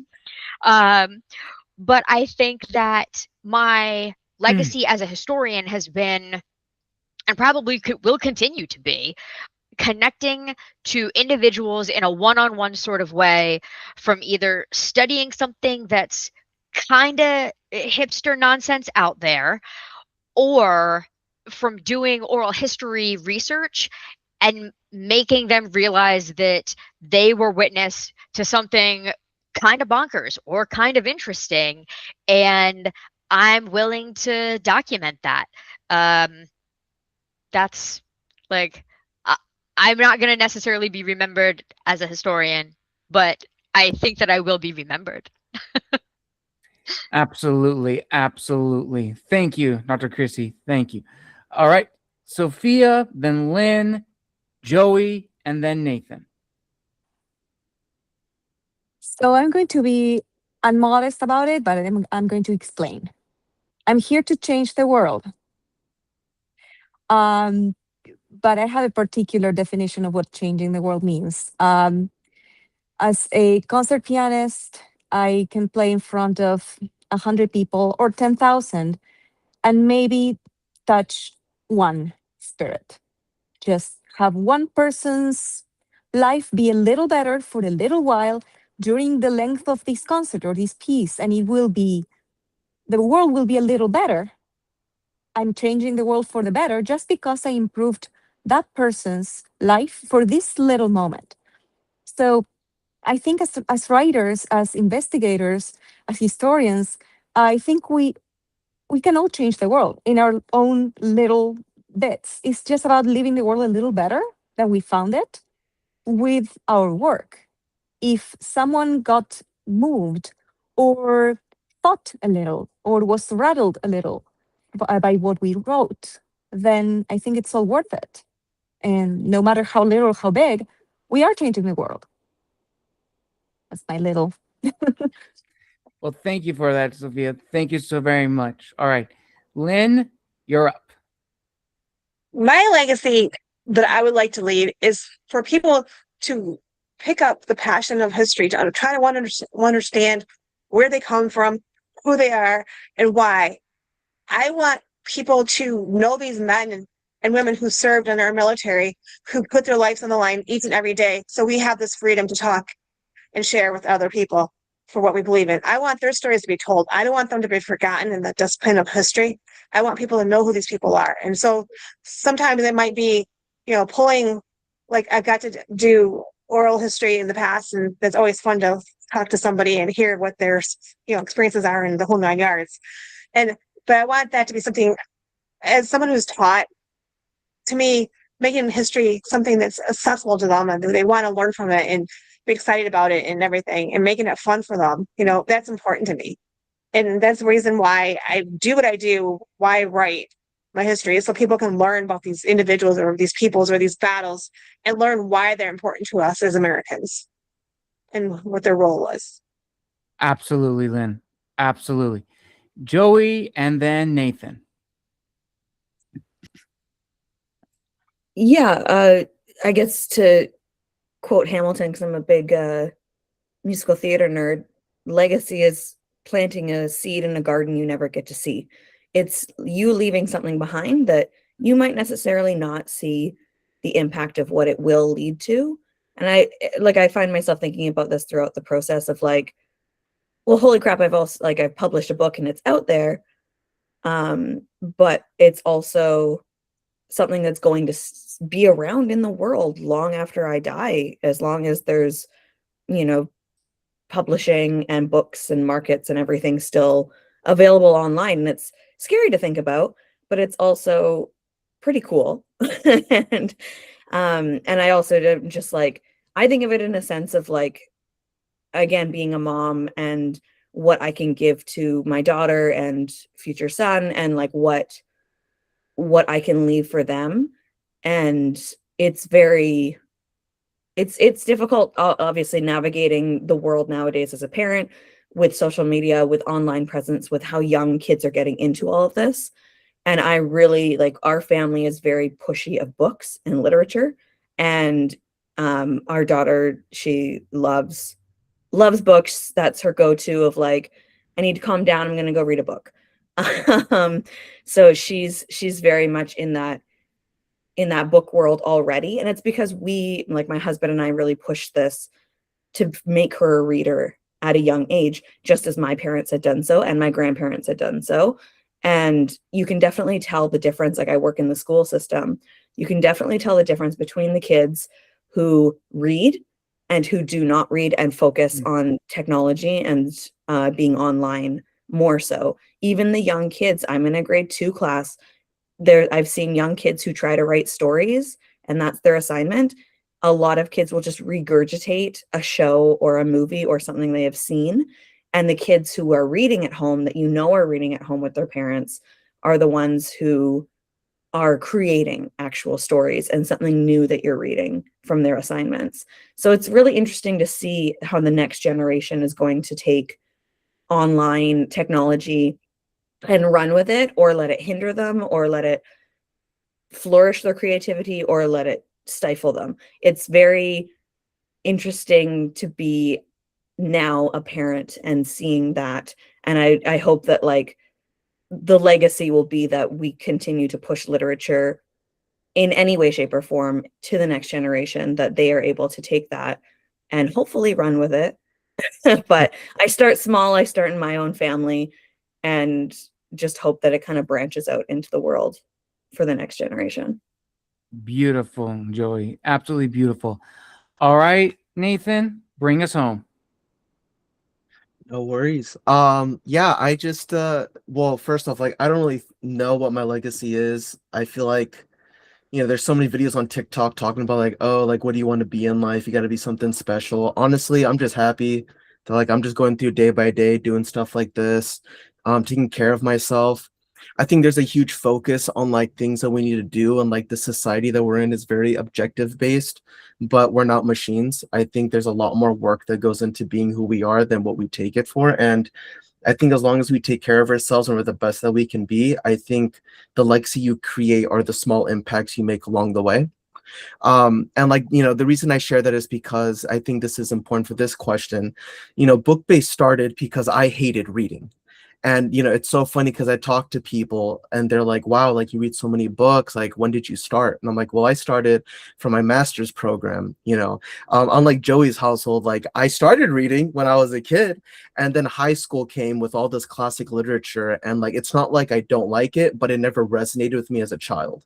I was all about fantasy and stuff. And so when I read The Great Gatsby and Catcher in the Rye, I'm like, dude, this is not me. And I just stopped reading. I was like, if this is what literature is, I'm just not going to read. Fast forward to my master's program, I meet my co-founder, Arias. He's reading a book and he starts a book club in the program, and I get FOMO. I'm like, wait, I want to be a part of something. So I go to him. I'm like, hey, what is this? He's like, hey, we're a part of a book club and I think you should join us if you want.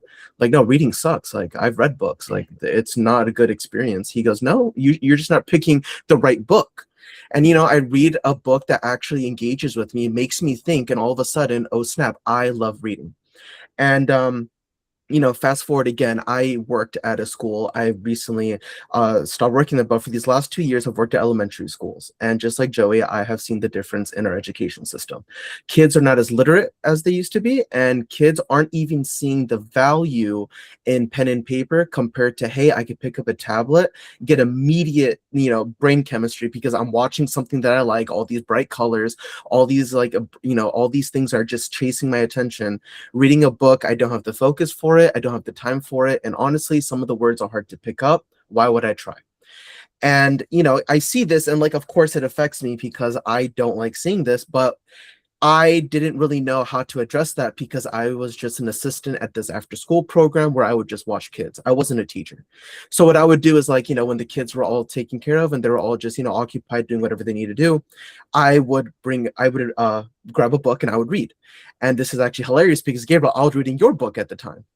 And so many little boys would come up to me and be like, who's the soldier on the book? And I'm like, oh, this? I was like, you're not even ready for this. This is my friend Gabriel's book, and it's about a Spartan, and it's about all these people. And the kid goes, okay, that's cool. Leaves. I'm like, okay, yeah, that was a good conversation. Next day, another kid comes by.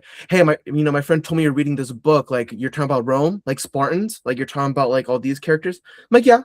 And they're like, yeah, I hate history. I'm like, how do you hate history, but you like all this stuff? And I was like, no, like you guys don't understand that history is just learning about the past, and there's a lot of cool things about history.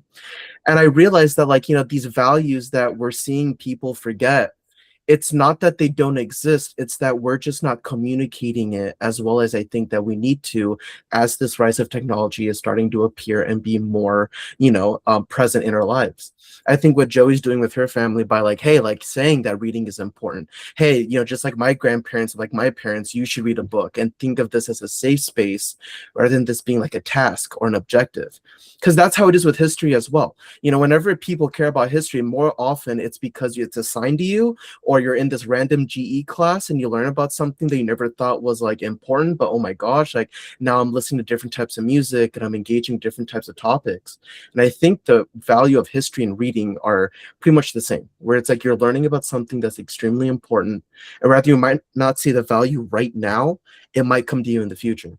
And like, when you talk to kids, especially younger audiences, about the values of this, yes, it might get frustrating because these children, they don't understand right off the bat, or maybe they weren't raised with these values, as like the way that you're talking to them about it. But if you pique their curiosity, if you talk to them, in a way where it helps them actually want to engage, you will be surprised at how a kid that does not understand half the words that are in a book will be willing to pick it up just because you told them the fun stuff of what it is to actually be, a part of something, be immersed in a world that you don't see outside of your window, that is actually in this book that you can actually see. So, I just want to leave that on a positive note, just because like, what you guys are doing is very cool, especially in a world where it's like, literature isn't really seen as present compared to all these other forms of technology. That doesn't mean it's not important. I do social media a lot. I do a lot of things with tech. At the end of the day, I love running away and just diving into a book and just feeling like I have my own moment.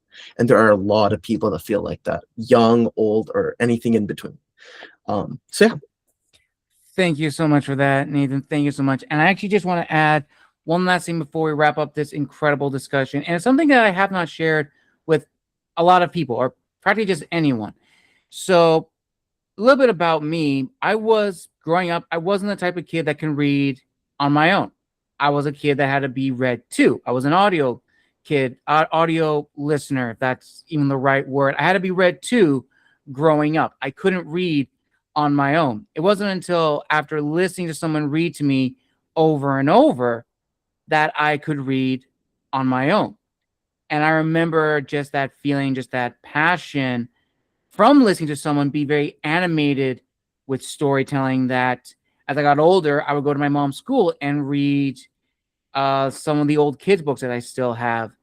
And that brought me such a great sense. Now that I look back on it, like I was doing something for those kids in this kindergarten class, which I absolutely now look fond of more so than I did originally. And now being an author and writing stories, we all want to tell the stories we want, absolutely. But I think also now more than ever, I think all of us want to bring that passion back, bring storytelling back. I actually remember a guest I had on the show, Martina Drinnen, who writes books for kids. And she writes her books in the style of Little Bear and Franklin, that it's very not as overstimulating as some of the other books or other media that we are seeing. And it's such a nice tonal shift. It doesn't dumb down for the readers. It talks about situations that are grown up, but reiterated in a way that a child would understand. One of her books talks about how does a child understand what it is when their family has a new baby coming along? Like, how does that react for the child, the oldest child that is now seeing the changes in the house? And I love how she writes that.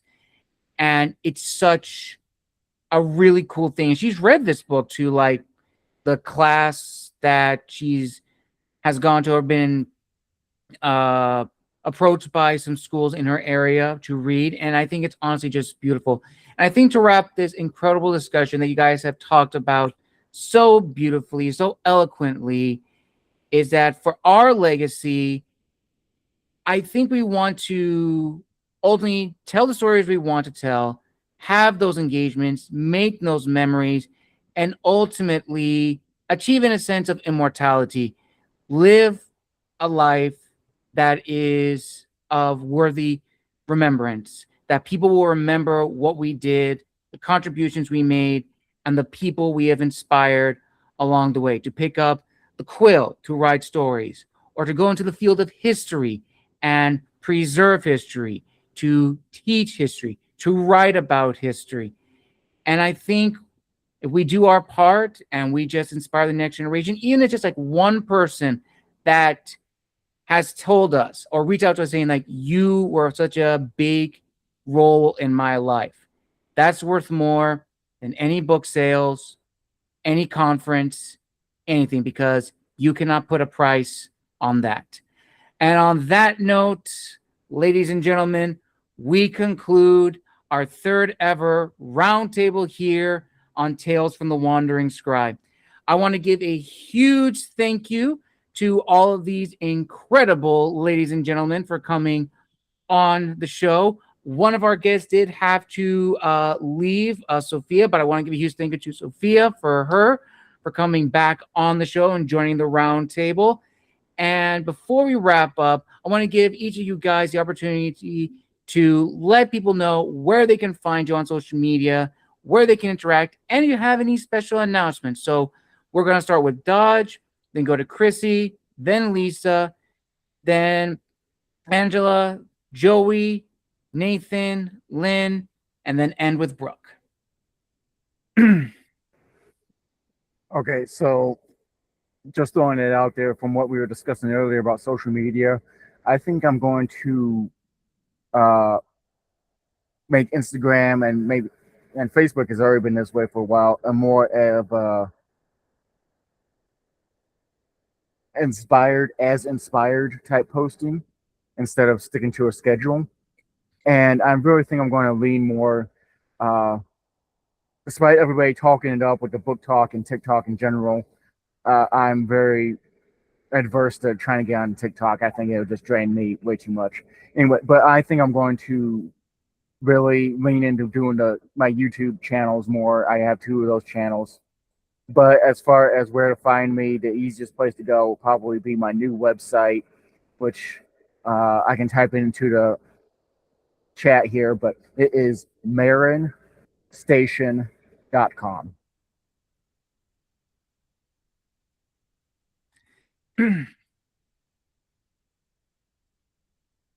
Am I missing something, or are you just Oh, waiting? no. Sorry, just had my throat's a little scratchy because of the season. So sorry. You're all good, Dodge. And all I did want to say, Dodger's books are also on Amazon as well to go and check out. And we also want to enroll for the giveaway.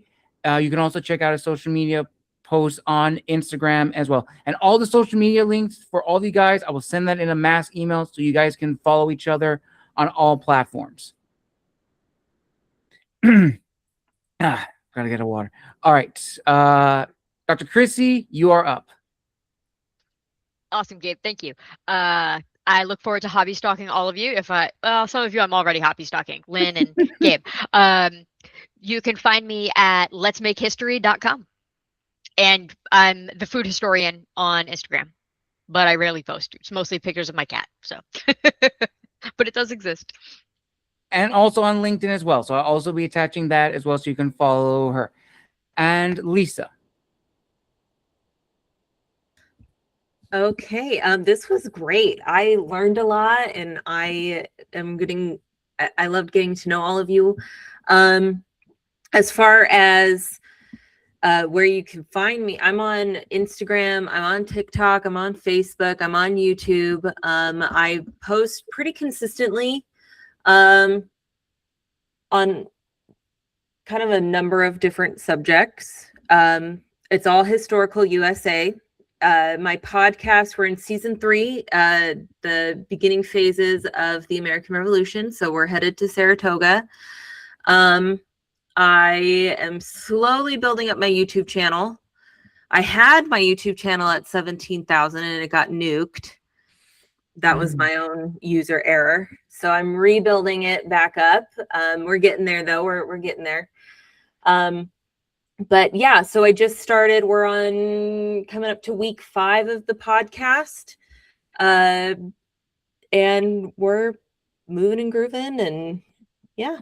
Oh, and I'm about to launch my website, www.historicalus.com. Hopefully I can get that going at the beginning of September. That's kind of the goal. So yeah. Nice. Awesome. Thank you, Lisa. Yeah. Angela?